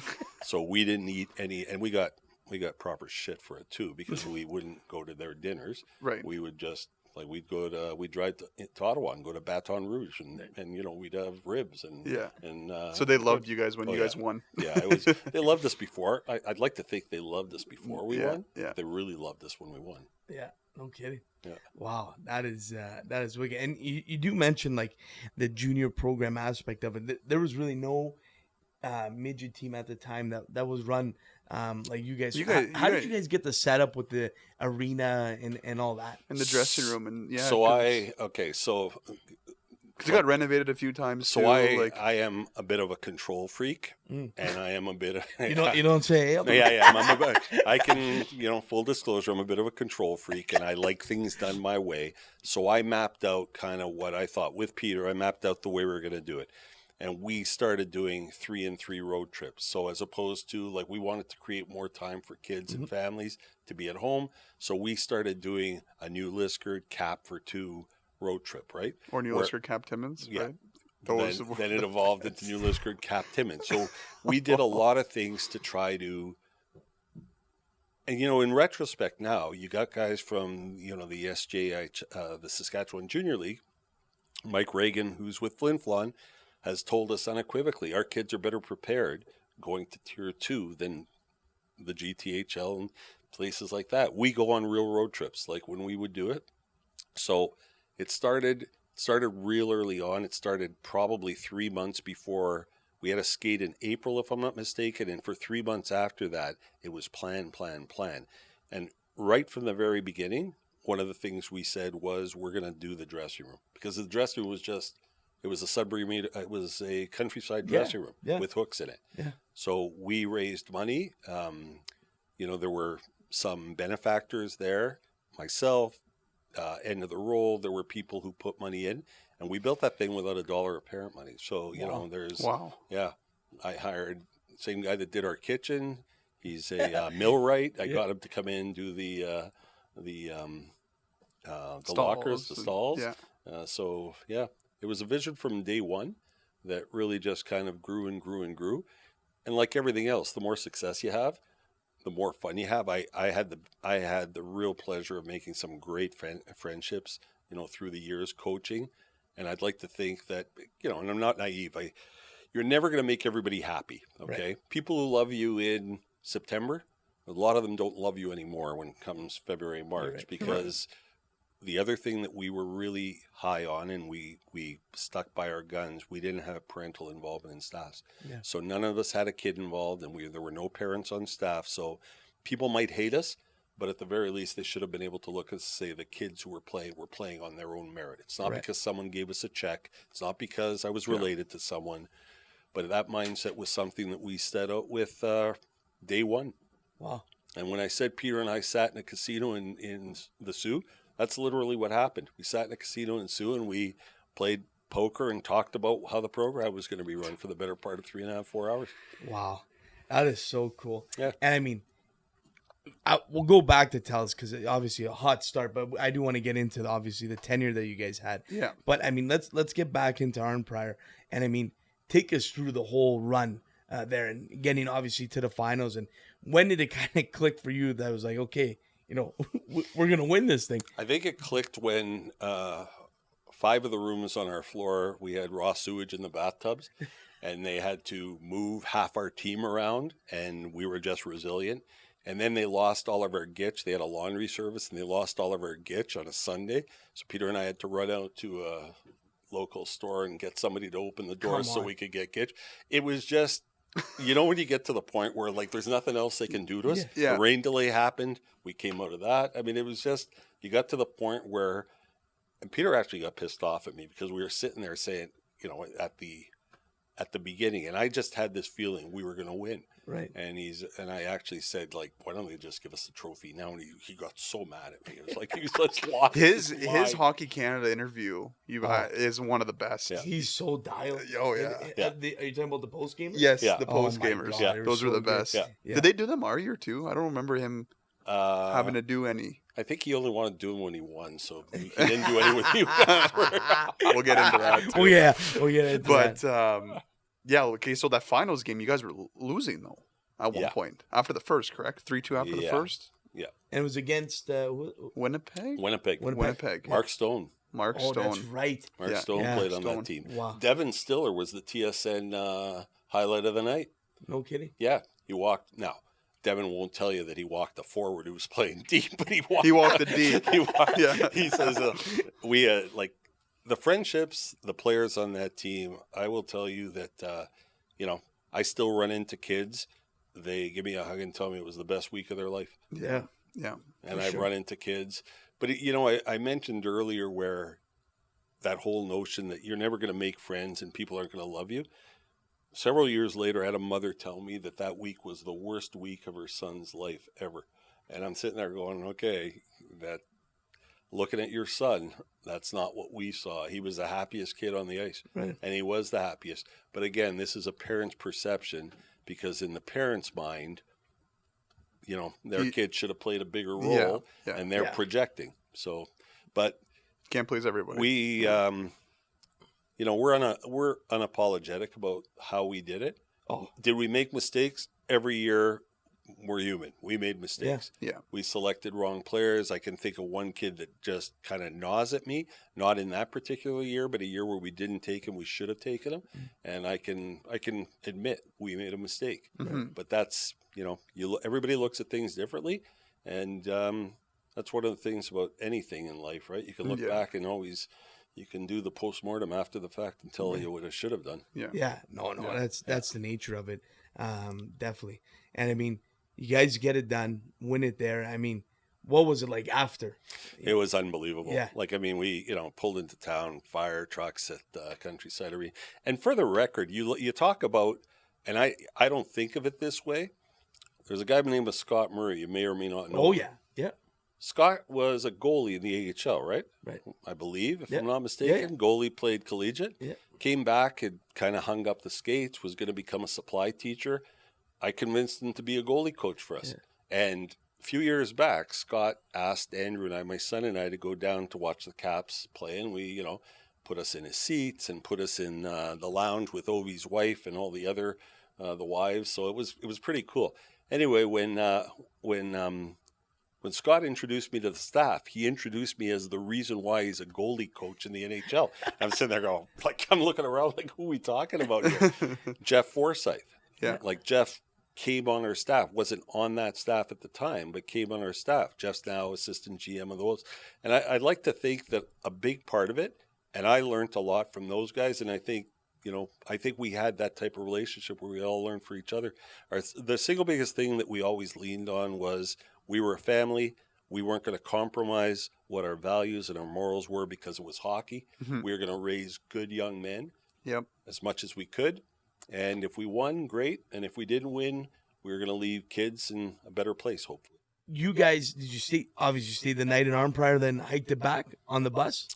Yeah, we Yeah. stayed the night in Arnprior. Okay, and then a little big celebration at Countryside. or what? We stayed the night in Arnprior, and the parents came to us and said, because again, I'm a bit of a control freak, and I do live by rules, and we had rules. And the parents came to us and said, "We're taking control of our kids tonight." So they absolved us of our responsibility to watch their children that night. Yeah. So we put those young men in the hands of their parents, and I prefer to know what, if anything, happened upstairs that I didn't need to know about. Never heard stories. Don't care to know. Didn't Yeah. wander upstairs for a reason. Yeah. But yeah, it was. Stayed in Arnprior that night, got up the next morning, headed back to Sudbury, got to Countryside. There was a reception at City Hall for us. Oh, A few wait, days wow. later, it was cool. how was that bus ride home? Yeah, but the whole thing, You didn't want like it to end. you that's Yeah. literally it. Yeah. If Keep you trying. could have kept that going for the next 25 years, we would have kept it going just town to town. Ralph driving, Ralph would be about 100 now, so it probably wouldn't have worked out. But if we could have kept it going, we would have kept it going. Oh, Yeah. wow. And that's part of the reason. Like Peter and I, Winning know, helps. yeah, Yeah. for sure, man. Yeah. Like, but I said this. We went to Leduc. We're not going to talk about our Leduc, Alberta TELUS Cup because it wasn't quite as successful. But one of the things that I always live by is wins and losses don't validate who we are. Mhm. And as much as we went through some tough times, we always stuck together and we never turned our back on those kids. Never threw them under the bus. Easy to say we won. We didn't win anything. Kids won. Right. And it's one of those things where you can't just say, "Oh, we won," and then the kids were horrible when they get smoked, right? Right. No, it's the kids that bought in, the kids that did it. Right. And I mean, what you guys did was rare, not in the sense, obviously, winning and going to national. We haven't seen teams do that in a long time now, 2018. But we But, hosted though. Like Yeah, yeah. host, yeah, but Yeah, yeah. actually making it there and winning OHFs. And obviously, we don't see, a group of coaches, never mind non-parent coaches, stick together around that for a long. decade, Yeah. basically. Volunteers, Alex. Volunteers, Yeah. right. All our exactly. different Nothing. lives and Right. everything. And now Yeah. we're, in the GTHL, even here too, coaches are getting paid out the wazoo. You guys stuck to it for 10 years. So I guess, tell me, why, not why, but actually, yeah. No, I'm asking you why. Why did you guys stick around for so long? Because one, we loved it. Yeah. Make no mistake about it, okay? Like, we loved it. We loved the camaraderie of going on the road. We had Curly, we had Jeff Yeah. Forsyth, we had What Curly. a We crew. had Yeah. great people who came in. And it's funny because I never fired anybody. I never said, you just don't fit. But people either bought into our vision and did it the way we did it, or they didn't buy it. Right. So we would get excited at the end of the year and we'd start to plan for the following year. And when you win and you see an opportunity to win, it makes it easier to go there. And when you don't think you're going to win, you look at it as a bigger challenge. I guess the bottom line is we're all kind of, Peter at the time was not married, didn't have kids. So it was easier on him. Right. I was married, had kids, but my kids were at the point where they were kind of through the system now, right? So it was easier on me. It just got easier to do it. And we stuck around because we believe in volunteerism. We believe in trying to give back to the community. And the reason I became commissioner of the Great North Midget League, or the GNU 18 League now, is I'm trying to take that same philosophy that I had on a team and apply it now on a To every bigger team. level across across Northern Ontario, where you don't have to move away to play the game. You don't have to spend $1 gazillion to get noticed or recognized or found. Look at a kid like Justin Brazo. Didn't make Team NOHA, and he's playing in the NHL. So Yeah. when you look at it, I'm trying to give back to the Northern Ontario Hockey Association, I guess, at some level. Mhm. And again, I think there's a lot of people who will disagree with many things I do. One of them in particular, I know when I started mandating we have to stream games on Flow Hockey, there were a lot of people saying you're just making our lives more miserable. Nobody watches, and it's just more manpower that we need and more volunteers. Well, here we are 5 years later. Last year we had 26,000 live views, 1.5 million live minutes watched. And it's all about trying to make parents and kids understand that you don't have to move into a basement in Vaughan. You can play here. Yeah. You don't have to compromise your schooling and go to school with a bunch of people you've never met and you didn't grow up with. You should be able to stay with your parents, live at home, go to school at the same high school you've always, and still have the opportunity to play competitive hockey in Northern Ontario. Yeah. So I guess that's kind of why I've remained involved. Mm-hmm. And I don't know what the next act is going to be. Peter and I talk about putting the band back together, and we may do that at some point in time. That would be special. We may do it. Give We're me talking chills. about it. Yeah. Give me chills. We're putting the band back together. Yeah. And let's talk about Peter for Yeah. a second too. I got the privilege to coach with him for a year, and you don't realize good coaching until you're actually with a good coach and how well he was able to run a bench. And obviously, Albert, you managed our squad too, and it was just I had just a slight piece of what you guys. I still remember you and calling me because Oh, I I used to just- rave about you guys when I was with your program, and like you mentioned, you have to be in it to Yeah. notice it. And you called me the first time that you were on the bench with them and how you guys ran the program just from coaching. I think it was U14. You guys Yeah, did? U14. Yeah. And he's like, now I know what you saw. Yeah, Like it. and I know I just got a little piece of the pie near the tail end of the run. But I mean, I guess talk to us about Peter and his coaching ability. I will tell you that I don't think there's anybody, and people are going to go, you're wrong, and they're entitled to their opinion. Yeah. I don't think there's anybody who runs a bench better. I agree. Absolutely, yeah. The ability to see the game, and a big part of it is not even, we talk about this all the time. If you're watching the hockey game when you're coaching, you're not doing your job. That's exactly what he says. You shouldn't be watching the game. You can't hop off. You're not going to correct something that happens mid-game. And if you get focused on that and start to try to correct everything that's wrong, I mean, certain teams more than others, certain teams do a lot wrong. Other teams did less wrong. Yeah. But if you get focused on that, you're not going to be able to run the bench. Peter might be the best bench coach. manager Mm-hmm. that certainly I've ever been around for sure. And I'd put money that he's much better than many, many people who are coaching at much higher levels. Yeah, no, definitely. And managing the bench is one thing because obviously I have the opportunity now to coach with him. And like you mentioned, he doesn't know what's going on during the game. No. Like a He few doesn't times, know what's going on ever. That's all a few times you have to tell him that we're on the power play, and he's like, "Oh, okay, we'll get the unit out." But he was just so good, and I guess that goes back to your team success, and even when you guys had me, like you guys ran the program in the way that every kid dreamed about. Like I still remember the year before I played with you guys, I was getting called up to your practices, and there was a few amount of us. Obviously, you guys chose. Giroux's, the Moscows that come with you guys for the playoff run. Don't blame me on that one over me. I thought you were going to be critical of us. No. But it's like you're seeing it. You're walking in the room. The practice jerseys are done. You have trainers that are buying in. I'm like, this is like an NHL team. Yeah. And I still remember the first trip the following year when I said to my parents, I said, I want to be on this team next year. And there was no junior thought. There was nothing. And it was so easy for players back then to commit to your program because you guys ran it like a family. Yeah. And the first trip you mentioned going on the road, I think it was New Liskard, Timmins, and Cap because you wanted to get it out of the way before the winter. And we wanted to bond. And we wanted to bond right away. Yeah. And that was the best. Like you traveling after the night. Because the first one, you go into New Liskard, Friday night New Liskard, that arena's packed. You're leaving right from Friday from the rink, you go into Cap. You go into Cap, you get in the morning, you sleep, you have a dinner there. And I forget the place there, but I always remember now when I drive by it. It's right after the bridge. Yep. It's on the corner there. You play in Cap Saturday, and anyone that's ever been to Cap, that arena it's truly something. You leave Cap midnight whenever you're done, and you roll into Timmins. So you're staying at 2 different hotels. Right.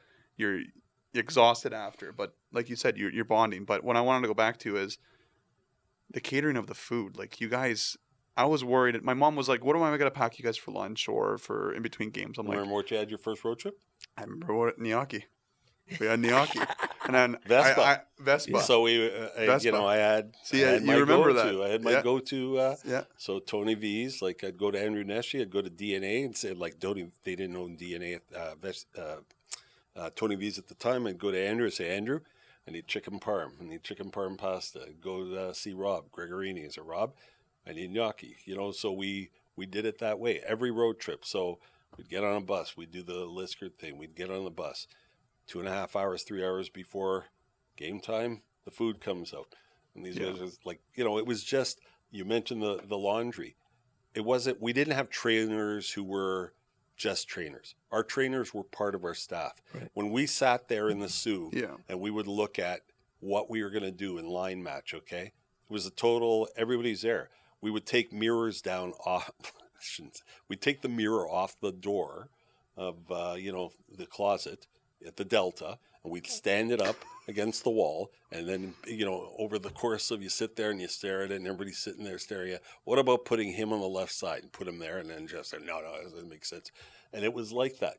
I'd go in Sunday mornings. I would do jerseys. I would do laundry. After, if we played Saturday night, I would go in Sunday morning, do practice jerseys. So when they went there Monday, practice jerseys were clean. It was a total family. Everybody, there were roles and defined roles, but everybody did everything they had to do to make it run the way we wanted it to run. Yeah. And the bottom line is, and this sounds really corny, it wasn't about us. It's it wasn't true. about validation It was never for about, us. Never. It was about them.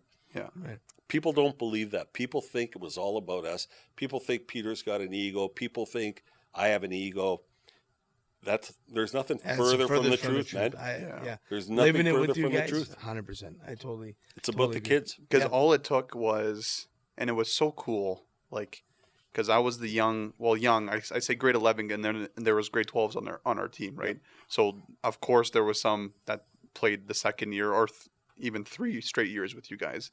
So you have the young guys, as in me, grade 11, coming in with our core group that I grew up with, not knowing what we're getting ourselves into. And then you mentioned we're having gnocchi on the first trip. You're talking to the older guys like Burton and, you know, Glenn Terry and all the guys that stayed with you guys from the year prior. So just the different of age groups, and then them believing in you guys, and then telling us, don't worry, they're good staff. We're going to win.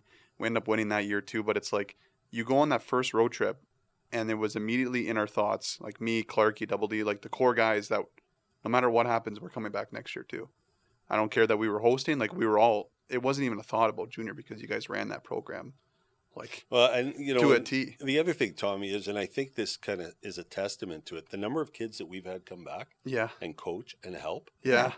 It's I think eye-opening. that says something about, you know, the way we ran the program and the way, and I'd like to think we don't need thanks and we don't need respect, but just those kids coming back all the time showed us that A, they were thankful, and B, that there was a level of respect for what we did. Mm-hmm. Definitely. It was fun. It was cool. Because we mentioned Matty LaCours. That was the guy, the best OA player that helped a lot in that TELUS Cup ring for you guys. We had so many guys that year, man. And we had fourth line guys, Tommy, who on any other team, maybe would have in been the province, like, you know, Stephen Taylor, who is just fabulous hockey player. He was playing a fourth line checking role and just like penalty kill like a lunatic. But everybody bought in. And that's the difference, right? I say fourth line. He wasn't. He was a third line guy and, you know, would bounce between second and third. But the point was everybody just bought in and accepted whatever role they were put in. They would, you know, Devin Stiller was hurt for the better part of 2.5 months. Craig Laliberty, there were stretches there, and I feel so bad for Craig. He broke a skate literally in the warm-up of the TELUS Cup final, sat on the bench for 2.5 periods because he couldn't get a blade. Yeah. Like it was terrible, heart-wrenching, because here's a guy who had just been like in the lineup when we went through a lot of injuries that year. He was in the lineup all year long, man. Like, and just like carried Wow, that's crazy. Carried water. We Wow. played a lot of games that year. But Yeah. We played 80 odd games that year, 81 games. we And played a NHL lot my schedule. year too, because we went to Minnesota, and like there's so Yeah. much we can dive into. Yeah. But Matty LaCour's my first year with you guys, he was coaching, Yep. and I'm like, this guy won TELUS Cup. I'm like looking at him, he's like 5'5", but And he would still jump up and down in his onesie on the bed in Timmins just like he was 12. yeah, we should see how much skill this guy had. But like, you guys were He so was good sick. at finding roles. He's a pharmacist now. Is he? Yeah. Yeah, I remember he's a how smart he pharmacist now. was. But his brother was helping out too, right? Yeah, Guillaume. Guillaume. Guillaume wasn't helping out at the time. He was Guillaume- at the rink though a bunch with us. Yeah. Not But helping I out. don't though. think he was. No, he wasn't on staff that year, no. Okay. But you guys were just so good at finding roles for everybody. You guys had everyone from, the bottom feeder forwards, the bottom feeder D, second string, whatever it was, that felt so important that nobody got in the room after we won and said, oh, I wasn't a part of it. Like, everyone was as happy as the first line guy was. And you've It's- hit the nail on the head, Tommy. it's That's crazy. really the key Yeah. to having a successful team. And that's why it was so have fun. everybody feel like they are part and engaged in what we're Everybody trying to was. accomplish. Everybody was. Yeah. And that's why, you guys Yeah. won all those championships. And Yeah. We got second guessed every Yeah, year. oh, for sure. We won a TELUS Cup, and when I say people thought, I'm not kidding, man. We were told we picked the wrong goalies. Not one, two wrong Yeah. goalies. Like, both of them were wrong. We were told, like, we just get, and that's just the nature of the beast, man. Yeah. People are always going to second guess, and people, and I will say, I think a lot of what ended up happening as time evolved, there was a jealousy factor that kicked in because it wasn't supposed to be that easy. Like, you're not supposed to walk in and win a TELUS Cup your first year as manager. No, you're not. Peter had been coaching all of a year. You got then Mike Hall and George Parsons. So the level of jealousy, and I'll call it that because there was a level of jealousy, and I remember my first Great North Midget League meeting, okay? One of the big reasons I got involved in midget hockey was, it's a long story behind the TELUS Cup. At the time, the NOHA had given the Great North Midget League the right to run the TELUS Cup, and they had the OHL Cup team, and if they had a rule in place at the time that if you weren't in the Great North Midget League, you weren't eligible to play for Team NOHA. Well, the Great North Midget League didn't have any U16 goalies that year, so they didn't send a team to the TELUS Cup, or to the OHL Cup. Sorry, I keep saying TELUS, the OHL Cup. So I was managing a AA U16 team at the time. I went and offered the league, Art Tierney was the commissioner at the time, if I'm not mistaken, offered our goalies, and unequivocally we're not breaking our rule. You got to remember, this is a time when they were fighting. Right. U16 was going to destroy U18 hockey. My first Great North Midget League meeting, I got ripped a new one by Mike Hall from the Sioux. Like, I hadn't even met the guy really, and he starts screaming at me, "Don't bring that minor midget BS in this room. We're a major midget team." Usually it takes guys like 2 weeks not to like me. Yeah. He didn't like me in like 2 minutes, so it was like really quick. Like, Yeah. he was very intuitive, clearly. But that was one of the big reasons I got involved, was you had to take care of U16 hockey and not just U18 hockey. So now when you roll the clock forward, right, all the decisions we made, like we had 6 U16 players on that team, and everyone's saying, like, you've got a team that you can win Northern Ontario. You shouldn't have 2 16-year-old goalies. Chris McDougall, Landon Noel were our goalies. We had 2 U16 defensemen, Ryan Johnson and Ryan Sidden, or Dimitri Lacasse, rather. We had 2 U16 forwards. So we just made every wrong decision possible in the minds of so many people. And every year it was like that. Yeah. We didn't know what we were doing. Yeah. Crazy. It is. Crazy. It's crazy. I mean, listen, a testament to what you guys did, I think, is kind of the state of where U18 hockey is, and maybe U16 in the battle. Like, obviously, a big thing and a big news item this year was what was happening with the U18 team, right? Your baby, what you took so much care of. Yeah. Almost you know, didn't feel the team. almost Yeah. not feel the team, right? And obviously, you can share what you'd like to share on it, Albie, but just maybe your thoughts on the state of, that junior and minor hockey. Yeah, so there's a lot wrong with hockey. Yeah. I'll say that. First off, it's a marathon. It's not a sprint, but everybody seems to be intent on running a marathon. So kids want to get through the system faster. Yeah. Mm-hmm. Nobody wants to cut their teeth and evolve. there's a level they should be playing at, but everybody thinks that the level they're playing at is a level lower than where they should be playing at. Yeah. And that's true at every level. It doesn't matter whether you're talking minor hockey, tier 2, it doesn't Totally. matter. Right. Everybody wants to get to the next level. So, recently what we've got going on now with free player move, we've got a lot of kids who are moving because they think they got to play in the GTHL. Right. So that doesn't help the cause. You've got U16 teams, and I'm committed to U16 hockey. I believe it's important, okay? But I also believe that U16 hockey, just playing U16 is not good enough to necessarily get to the next level. Right. I believe that if you're a really good U16 player and you're playing on a U18 team, if you're good enough, you're going to get found. Right. You are going to we play agree at the with next that. level. Yeah, I agree with that. 100%. So when I look at what's happening now in Northern Ontario specifically, I think a lot of what ails us is, in my opinion, it's just my opinion, we have too many junior teams. Mm-hmm. So we have too many kids who are jumping and trying to get out of minor hockey before they should. Where they should be playing, many of these kids, in minor hockey, U18, getting better, more doors will open up. If a junior program's in your future, it'll be there 1 year later. Right. But trying to get ahead of the curve, and you help us on Team NOHA. I'm still involved in Team NOHA. Yeah. You see the number of kids who come down with us, who really, and I can say this unequivocally, have no business playing junior hockey, but they jump the following year Right away. immediately, and they shouldn't be. They should be, they should be cutting their teeth U18 hockey. So I think that's part of it, although that's not the biggest problem. Mm-hmm. I think we have too many kids who are leaving in the hope that they're chasing some sort of dream. Yeah. And I question the wisdom, and I'm not sitting here saying U16 hockey should not exist, but I question the wisdom of running a weak U18 program and a weak U16 program in the same association. Got it. If the stronger entity ends up being a combined team. Mm-hmm.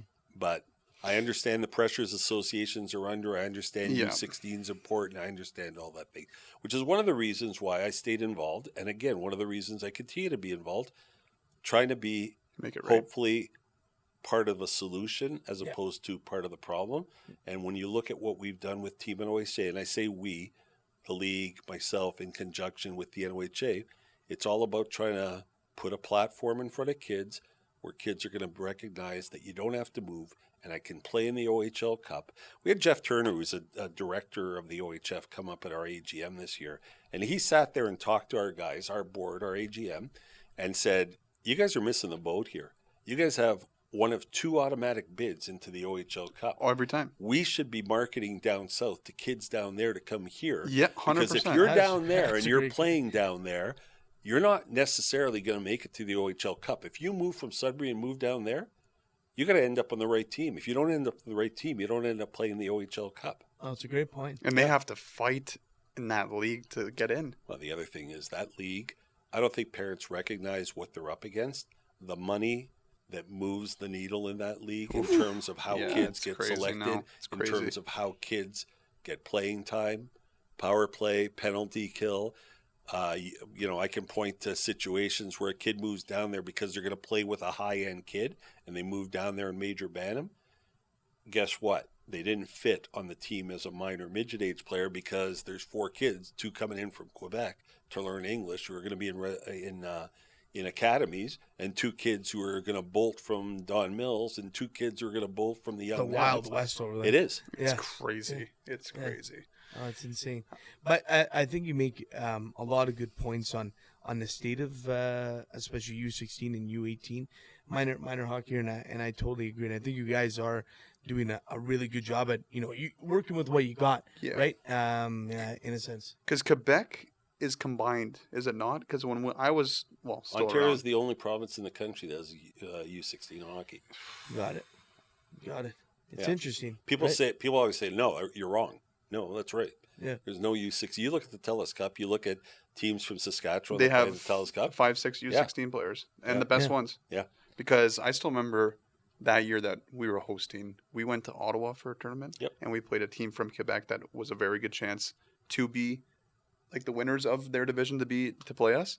And I still remember you guys giving us a speech like, "This is someone you might face come April," and obviously we knew we were hosting, so we were in, but they throttled us. Like, and I thought we were going to be pretty good and maybe have a shot. And I'm like, I'm seeing young guys, I'm seeing old guys, I'm seeing a mix of everything, and I'm like, how come we don't have the 6 best U16 players with us right now? Like, it's always a thought, and it's maybe it's going to change. I don't know. Well, Damien, we AP'd Damien when we went down to, Correct.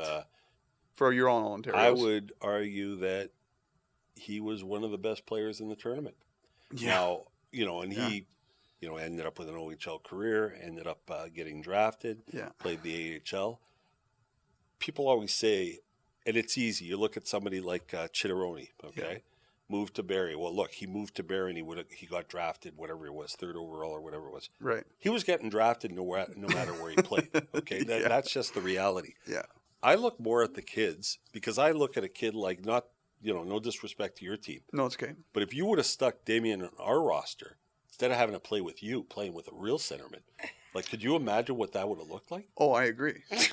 No, like playing with a guy like Linema and stuff, right? All year. We talked about that all year. We talked about that. Could you imagine Damien? Because Linny was probably, if I he was on a line with Linny, he was probably one of the best U18 players, like Linny was like dynamite.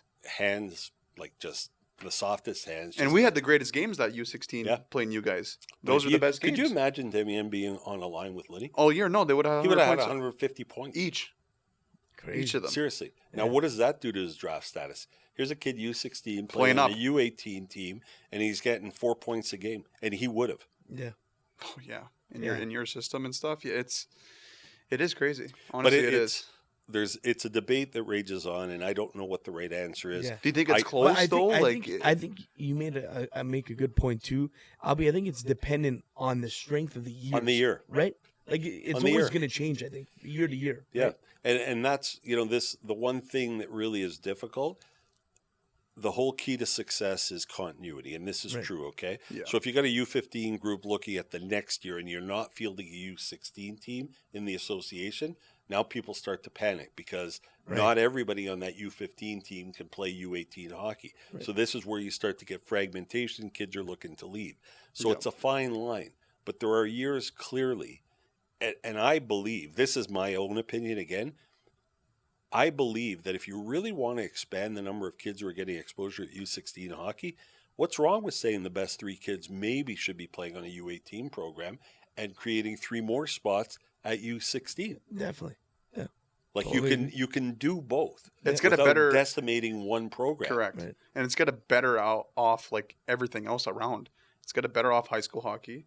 It's got a better off the AA system. High school hockey's a different story. Yeah. I mean, you guys have changed your rules. You guys beat us up for years about, Not we being don't able to let kick players. kids play. Yeah. We don't let kids play high school hockey. So we changed our rules. Lasted 1 year, and then high school said, "Well, this isn't working. They're not coming to our games. They're going to AAA games." So then they put a rule in place that said, As of January, whatever, right? We can get them. "So Because we always talk it's- about this. Who did you guys? He goes, "Who did you guys get come January?" I'm like, you were Well, like you Bob guys would McKenzie. pick up from high school, You right? When you guys would go on your ride, Alex Rodriguez was one of them. Yeah. I think, but there was a bunch of guys. Vernier came. Yeah. yeah." From Marky Yeah. Quivillon came, I think too. Marc Andre. Yeah. Yeah. But those were exceptions. Those weren't Yeah, the no, rules. definitely. Yeah. But there's those diamond in the roughs in the rough too. But yeah, no, it's interesting, Albie, because I think it's us and another association where they don't allow AA, AAA kids to play. Whereas, Caden McGregor went obviously number 1 overall in the OHL this year. Went to OFSA, played OFSA for his team in Ottawa, had like 26 points in 6 games, like ridiculous. Well, we're not going to sit here and debate high school hockey, but I will tell you what makes it even worse is the rule that says they can play a house league and play high school. Right. Because what ends up happening, and this actually happened to us, okay? One of the best players in Northern Ontario was playing house league hockey and ended up affiliating with us at the end of the year. Right. Now, at the front end of a season, it might be a little bit fun for the house league team. You got the best player in the league by far, and they're lighting it up. But by the end of the year, nobody's happy. Yeah. Like the parents on the house league team are not happy at all. And we hear it, have heard it in the past, that it's kind of counterintuitive to allow kids to play. If you're going to not allow them to play, then don't allow them to play. Don't Right. say you can go play house league and then have those kids who are clearly AA or worse, AAA caliber players playing in house league where they are clearly fish out of water. They're that much better because they can play high school. Right. Oh, it's This is interesting. your task. You take this back to your board. it's gonna be a long road. I got 29 years to work on it. So there we go. Where do you want to go next? Where did I want to go next with Albie? I had a couple more My year? questions Hosting? for. I did have a. We may have to save that though for. You don't want to talk with about Peter. You don't want to talk about. Yeah, you want to save one for the open net. With- You want to with Peter. save. Yeah. Well, the open net I heard around the world. But I did want to.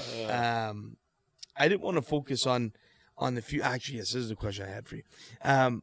Kids, there's a lot of kids, and now I'm seeing it now that they play their 1 year of U18, and then they see that the dream's kind of coming to an end, and they're like, you know what, I want to go play high school. And we see a lot of that happening. How do you keep kids? And maybe the secret sauce is having that program that you guys had, but how do you keep kids wanting to come back and play? Their throughout their final years. Yeah. I have some thoughts on this. Yeah. You probably wouldn't. Part of the problem now is, it used to be that kids and families got a little bit panicked. Minor ban them a little bit, major ban them for sure about what minor midget was going to look like. Now you look at U9, U10, and you look at how much money parents are spending, and you look at how crazy their schedules are, and how much they're on the ice, how many road trips they're doing. I think They're burnt it's a couple things. I think there's a burnout factor there where how many years can I do this?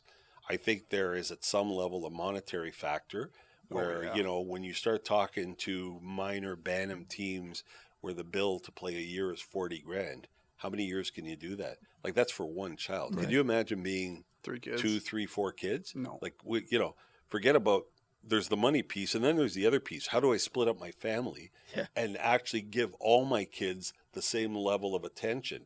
What if I've got a kid who's a dancer and a kid who's a hockey player and a kid who wants to play lacrosse, but bad example off season, but a kid who wants to speed skate and, and now baseball academies and they're doing winter stuff I there. know. If you have 4 kids, how do you do this? Like, is one chosen the golden child? What if you have a girl who's competitive and a boy who's competitive in the same family? The girls are playing out of town nonstop. The boys out of town nonstop. Yeah. Mom and dad are going this way all season long, and they're spending 60 grand to play hockey at U13, U14. That's crazy. Yeah. So I understand why it seems like a lot of people are giving up on the dream a lot sooner than they were once upon a time. I think that's a big part of it. Yeah. There's so many, I mentioned earlier, I think I did. We've been talking for a couple hours now. It's a marathon. It's not a sprint, right? Yeah. People look at this as a sprint now. Yeah, it's true. It's not a marathon anymore. And really, like 15 years old, 16 years old, are you going to tell me it's time to wave the white flag because somebody sitting up in the stands with a clipboard didn't think you were good enough to get drafted? So that's it. I'm done. Yeah. Oh, it's true. It's crazy. It's crazy. I wanted to ask. I just have a side question, but I wanted to ask.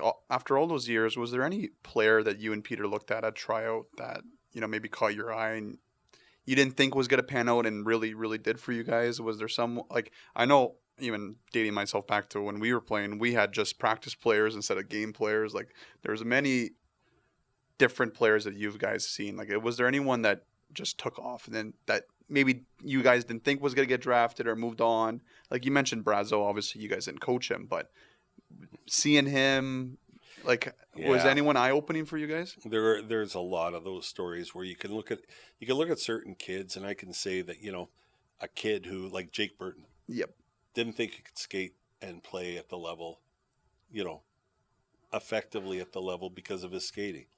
Jake ended up being a fabulous won a scoring hockey title, player. yeah. Fabulous. We had so many of those players where, and certain kids just grow on you. Not only because of their skill set, but also because of their work ethic, because of, they're kind of like fungus, right? Like after a while, it's like, you were one of those guys. We used to call him Reg Dunlop. That's what we call Tommy. Yeah. Like a Player coach. True story. Okay. I used to. Yeah, I was gonna wait for him to ask that, but I used to coach better than I was playing, and I was on the ice. So Tommy was like, I'll never forget one particular game. Really bad hit on Tommy. Okay, really bad hit Really on Tommy. bad. Like Oh, ambulances. this is a good story. Ambulances This are is a being good called the whole thing, right? And everybody's really. Tommy looks there and says, "Guys, settle down. I'm fine." It's Yeah. like, are you kidding me? Yeah. Trying to draw the 5 minutes. Oh, Yeah, it was but that was the priceless. one game that you were actually on the bench for. No pun intended, behind the bench. You were right at the door, and you were yapping in my ear, and I But stayed again, down for there that. were just certain kids. But in terms of, like, Ryan Johnson came to our Yeah. April skate, TELUS Cup year. Yep. We told Bob, there's no way he can play on our team. He's too small. He came to our August skate. Told Bob, there's no way he can't play on our team because he's that good. Yeah. You couldn't hit him. Yeah. Like, nobody could hit him. Yeah. Nobody. He was sick. He's still good It's still good. Yeah. at Yeah. 37. Like, it's crazy how, but I'm trying to think, is there anybody who jumped off the page the second we saw them and said, this guy's like gonna how was Marcus? You had him I for was, half I was a year, only eh? there. No, I was there tail end of the year when Marcus was there. I told you I still have his hair, right? Yes, like you I do. told Marcus, like Marcus and I chat fairly frequently, and I have a lock of his hair because he was sitting after the last practice where they were cleaning everything up, sitting in the dressing room, or I was standing. Marcus was sitting first stall right when you walk in, so I cut a little lock of his hair. And he said, "What are you doing?" I said, "Well, someday you're going to be famous, Marcus. I'm going to clone Oh you." my God. So But- I still have his hair. It's these guys giving back to the program because fast forward 10 years after that, he's in the NHL. We're in Minnesota for a hockey tournament. Yeah. You guys contact him. We got a whole tour of the Minnesota. Yeah. room. Yeah. He gives us a speech. So we were hosting nationals. We get Eberle in there to talk to Eberle them was about, in there Yeah. too. Yeah. yeah. You guys had Bert too, eh? Yeah. Yeah. Yeah. Man, Like, lot of just- good players. A lot of good players. We had a coming through lot the of good program, hockey players. man. right? And they went through that system, right? They didn't Yeah. jump. You didn't see Marcus playing in the nose. You didn't see. Well, you Well, talked to any, Marcus got drafted, was in the the Right. OHL. I the know, next he's a year. little bit of an a bit of anomaly, an but- exception, right? but no, Yeah. we mentioned Demier. You talk to him now. He would have never moved. He would have changed his life to go down Yeah, I there. know. Right? It's so different now. like Yeah. for sure. he loved every second of it because Yeah. he grew up and like you mentioned, he grew up with the guys he grew up in. He went to the high school that he had buddies with and stayed at home. And these Yeah. guys are leaving at 13, 14 now. Yeah. It's, Yeah, it's, they're- it's crazy. it's they're not even stupidity. kids. They're not even men yet. I mean, they're not even, aside from it, and I fault hockey in general for this. They treat everything. A lot of rules are set up, presumably to accommodate parents and the choice and all that. But a lot of rules are also set up as though everybody lives in the GTHL. Free player movement in the GTHL. You drive half an hour, you can get to 8 different teams. Okay. Yeah. Northern Ontario, free player movement means you're not moving a cap. North Bay's a bit of a stretch, but people will do it. The Sioux's a stretch. Everybody gravitates to the OMHA, the GTHL. They get put in living arrangements. I know of 3 kids this year.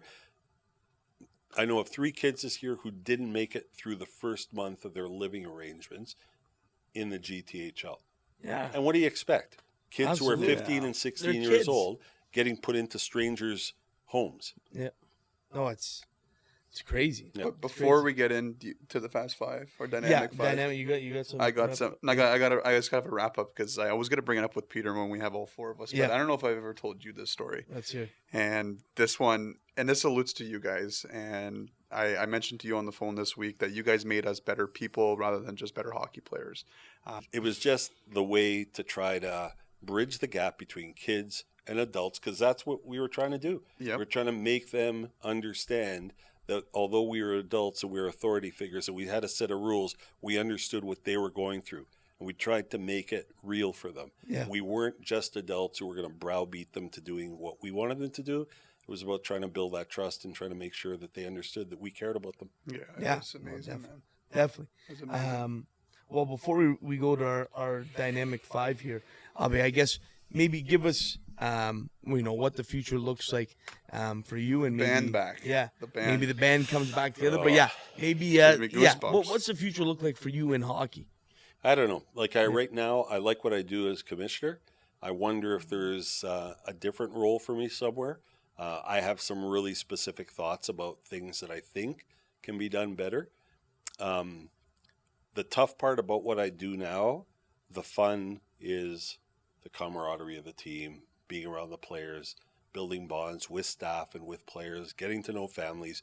That's the fun part. Right. What I do is no fun. It really is. I just deal with stuff, Yeah. nonstop stuff. Nobody's ever happy. I never make the right decisions. I'm always picking on certain programs, and it goes on and on. So some things have not changed. So that's when I say, like, when Peter and I talk about it, we talk about doing it the way we used to do it. We're not going to get paid. We don't want to get paid. We want to give back.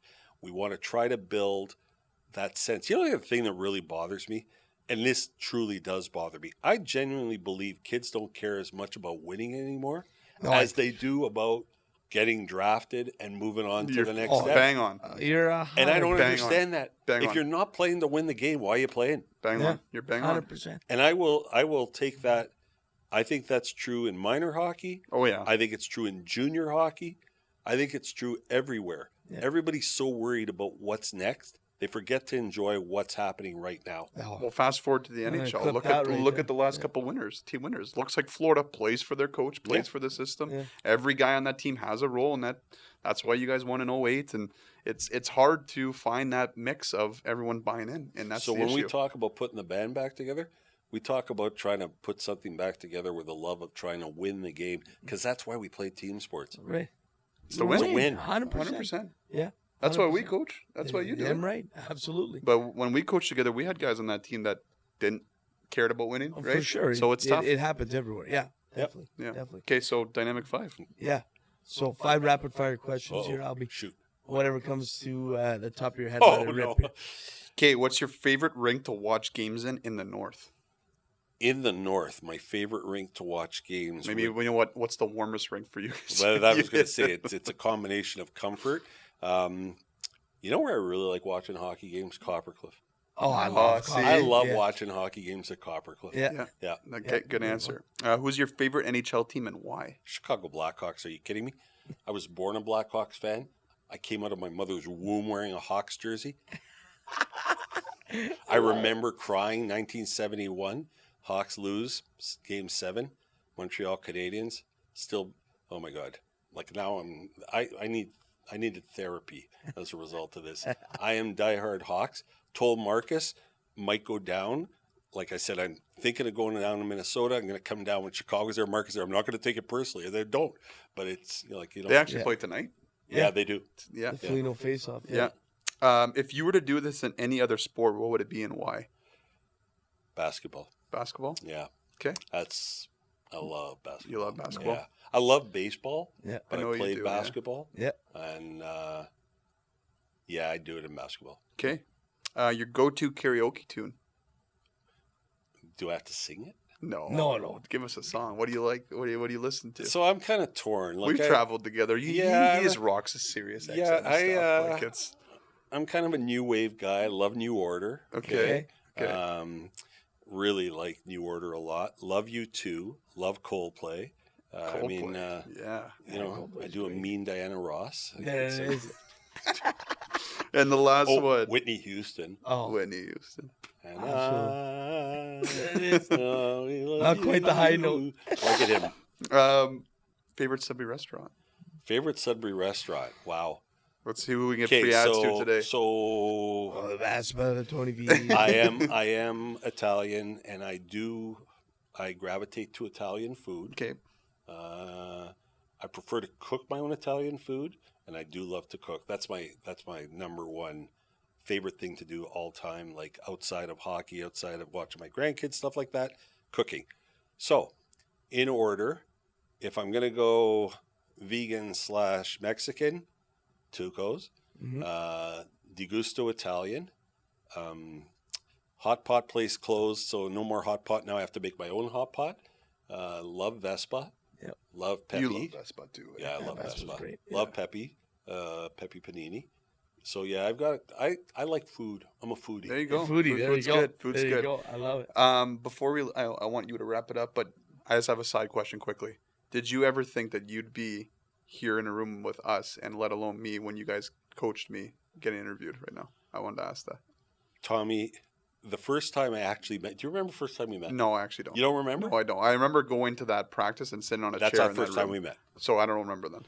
We were at Laurentian University residence. Oh my God, when I did that NOHA camp. You were checking in for Team NOHA. And I looked at your And I legs went to and Greece said, right after. I said, there's no way those legs are going to hold him up on a pair of skates. Like he had these wacky wing rejects. They were the size of my baby Wacky finger. wing rejects. For legs. Honest to God, first time we met. I did really good at testing that camp, though. I will tell you by the end, and I thought, this kid's never playing for us, ever. Yeah. Ever. Like if you blew on him hard, he was going to fall over. It's true. And he I was was like just a light. big ball of hair, too, which is I the had other a thing. lot of hair. You had a lot of hair. I still Anyway, do, so by the end of that weekend, I thought this kid's going to end up playing for us, and I told Peter he will end up being our captain. I actually told him. Yeah. Now you weren't good enough to make Team NOHA, Correct. You didn't fight for me enough. but that goes back to it's not about who we loved; it's about who deserved to be there. Yeah. And we could never ever compromise on that. It's true, man. Yeah. It's the best. Absolutely. The best program. The band's got to get back together. Yeah. Oh my God, I'd love to see that. Well, to wrap it up, Albie, we're gonna have to get you back on. Yes. To talk about more of We'll- Tommy's years. we'll do it with Peter. We'll do it with Peter. Yeah. Do it with the P whole- Mick too. We'll get Yeah, a yeah. fourth mic. The whole, He can yeah, sit we'll in do the between whole us. band. But honestly, from the bottom of our hearts, Yeah. Albie, seriously, what you do for hockey, Yeah. what you've done over the past decade, you gave him some of the best. He still talks about it, right? And best years there's of so my many life. guys that You run into. that we run into that obviously have gone through what you guys did in that decade of time, especially in the U18 that I know. So what you guys did for those kids, obviously have made an impact on them. And please stay involved in hockey as much as you can, because we need a lot more of you guys out there passionate like that. Well, So, thank you. I yeah. mean, that's, the accolades are probably more than I deserve for sure, but I appreciate you saying it. It really, when I say it, it sounds really corny.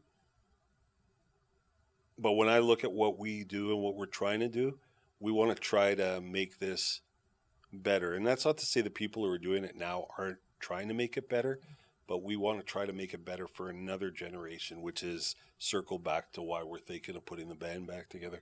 Just to try to do it, try to bring the love of the game back, try to bring back some sort of pride in playing in Northern Ontario and playing here and things like that. absolutely. Yeah. Well, Albie, thanks so much Thanks, for coming guys. on. We appreciate And it. congrats on 5 years. Thank you. All right. Cut. You just heard that Dynamic 5 with Albert Corradini, but this Dynamic 5 is sponsored by Dynamic Therapy and Rehabilitation Center. They help you reach your full potential. Whether you're an athlete like myself, recovering from an injury, or looking to improve your well-being, DTRC supports your recovery every step of the way. They offer services like athletic therapy, physiotherapy, massage therapy, chiropractic care, strength and conditioning, trigger point injections, on-field care, and ACL rehabilitation. Visit their brand new facility at 2095. That is 2095 Armstrong Street in Sudbury. Book an appointment and call them at 705-919-3311. That is 705-919-3311. Or follow them on their Instagram page at DTRC Sudbury for any updates. Get back to feeling great with DTRC, where your recovery is their priority. And just once again, Tom, a fantastic interview with Albert Corradini. Your thoughts, Tom? Yeah, and we were pretty bugged the last 5 years of having the show to have this guy on, because every time basically we have a hockey guest on, he's like, wow, I'm not good enough. But it was a really good chat. I'm sure you enjoyed it as well. We talked about it after, and it was great to have him at the studio as well. It was super, super cool. And thanks for obviously Paul Hamilton and the team there for allowing us to be in there. And it's something we're to be looking forward to doing more often. And at the same time, yeah, full circle, he was a huge mentor to me in a way for now being involved in hockey. Him and Peter, we talked about Peter as well, and they made my 2 years of midget hockey really memorable. So I owe them more than what I do, and honestly, it was the best 2 years of my life being coached by those two guys. So, but Albert was a great interview, man. I'm happy to be able to coach with him now too. So it's pretty cool. Yeah, that's what I got. definitely. Yeah, I love it. No, like I mentioned in the interview, I had just a little bit of time with them, coaching hockey with them and being a part of an Albert Corradini run team. Like, yeah, it was special. It was a lot of fun, and they are two people, and Albert's a person that a lot of people need to how to run a hockey team. I would. Yeah, I hope he writes a book on it because he does a great job. Okay, Tom. Right before we wrap it up, World Junior roster camp came out. Tom, your thoughts? There's some big names on that list. Michael Misa will be loaned back to the Canadian Yeah, squad. and he's hurt right now, so you gotta love to see that he's gotta like be playing. Hopefully recovered. Obviously, he will be. Kayshawn Aitchison from Barrie as well. I mentioned Ben Danford, Leafs draft pick from the Bulldogs. Brady Martin's there from the Sioux. Like, obviously, front-loaded OHL guys. Porter Martone, Jim, obviously played in the OHL. Yep. Stud now in the NCAA, what he's doing. We're going to see Gavin McKenna again. Like, a lot of OHL. lot of OHL, but you got some young guys, like I mentioned, McKenna, that's going to be obviously first overall. And just an exciting team, right? Like, it's crazy to think that I know the Islanders are kind of good this year, but like they could have loaned Matthew Schaefer. Like, oh my god! But this guy's playing 25 minutes already. Like, I know, no way, right? stud. It's Like, too bad. But yeah, I'm excited for it, and obviously OHL goalies with George and Ivan Kovic. Correct me? Yeah, I've been coach obviously with Michigan this year. Yeah, but it's yes, OHL yeah. guy before, But yeah, Tom, okay. yeah, I mean that goalie duo, even from last year, the same two goalies, like studs. Yeah, Like, that's some of the best goaltending we're gonna have here. Mhm. I really like the make of this team, Tom. I really like it. I wish Nathan Villeneuve he would A be sniff. electric on the fourth line, man. Oh Just- my god, he just- would be electric on the just fourth hitting line. guys. Everything. It's Yeah, too bad. for a Even smaller campaign guy, man. plan. He goes. But I was Oh. even reading stuff on Walton, dude. Like, Yeah, he's top Waltz 5 would've in been nice, scoring, too. big forward. Like, I know he's not that physical compared to Villeneuve, but he provides a different element because you can't take the puck away from him in the offensive zone, dude. He's so big, Yeah. big, right? Yeah. It's just It's too bad. It's not It's too sucks, bad. but it's like if he had a little bit more grittiness, dude. I think he'd be on that team for sure. Yeah. Green Tree. I'm excited to see Green Tree with Team Canada, Tom. Hubba. Like, there's Michael Haig too, Tom. Yeah. Stud. Yeah, Stud. Montreal guy, eh? Yeah, Stud. yeah. Brady But I'm- Martin. Yeah. Dude, buddy- I'm really liking this team. I'm really liking it, Tom. It's the best time of year. I'm excited for it. Yeah.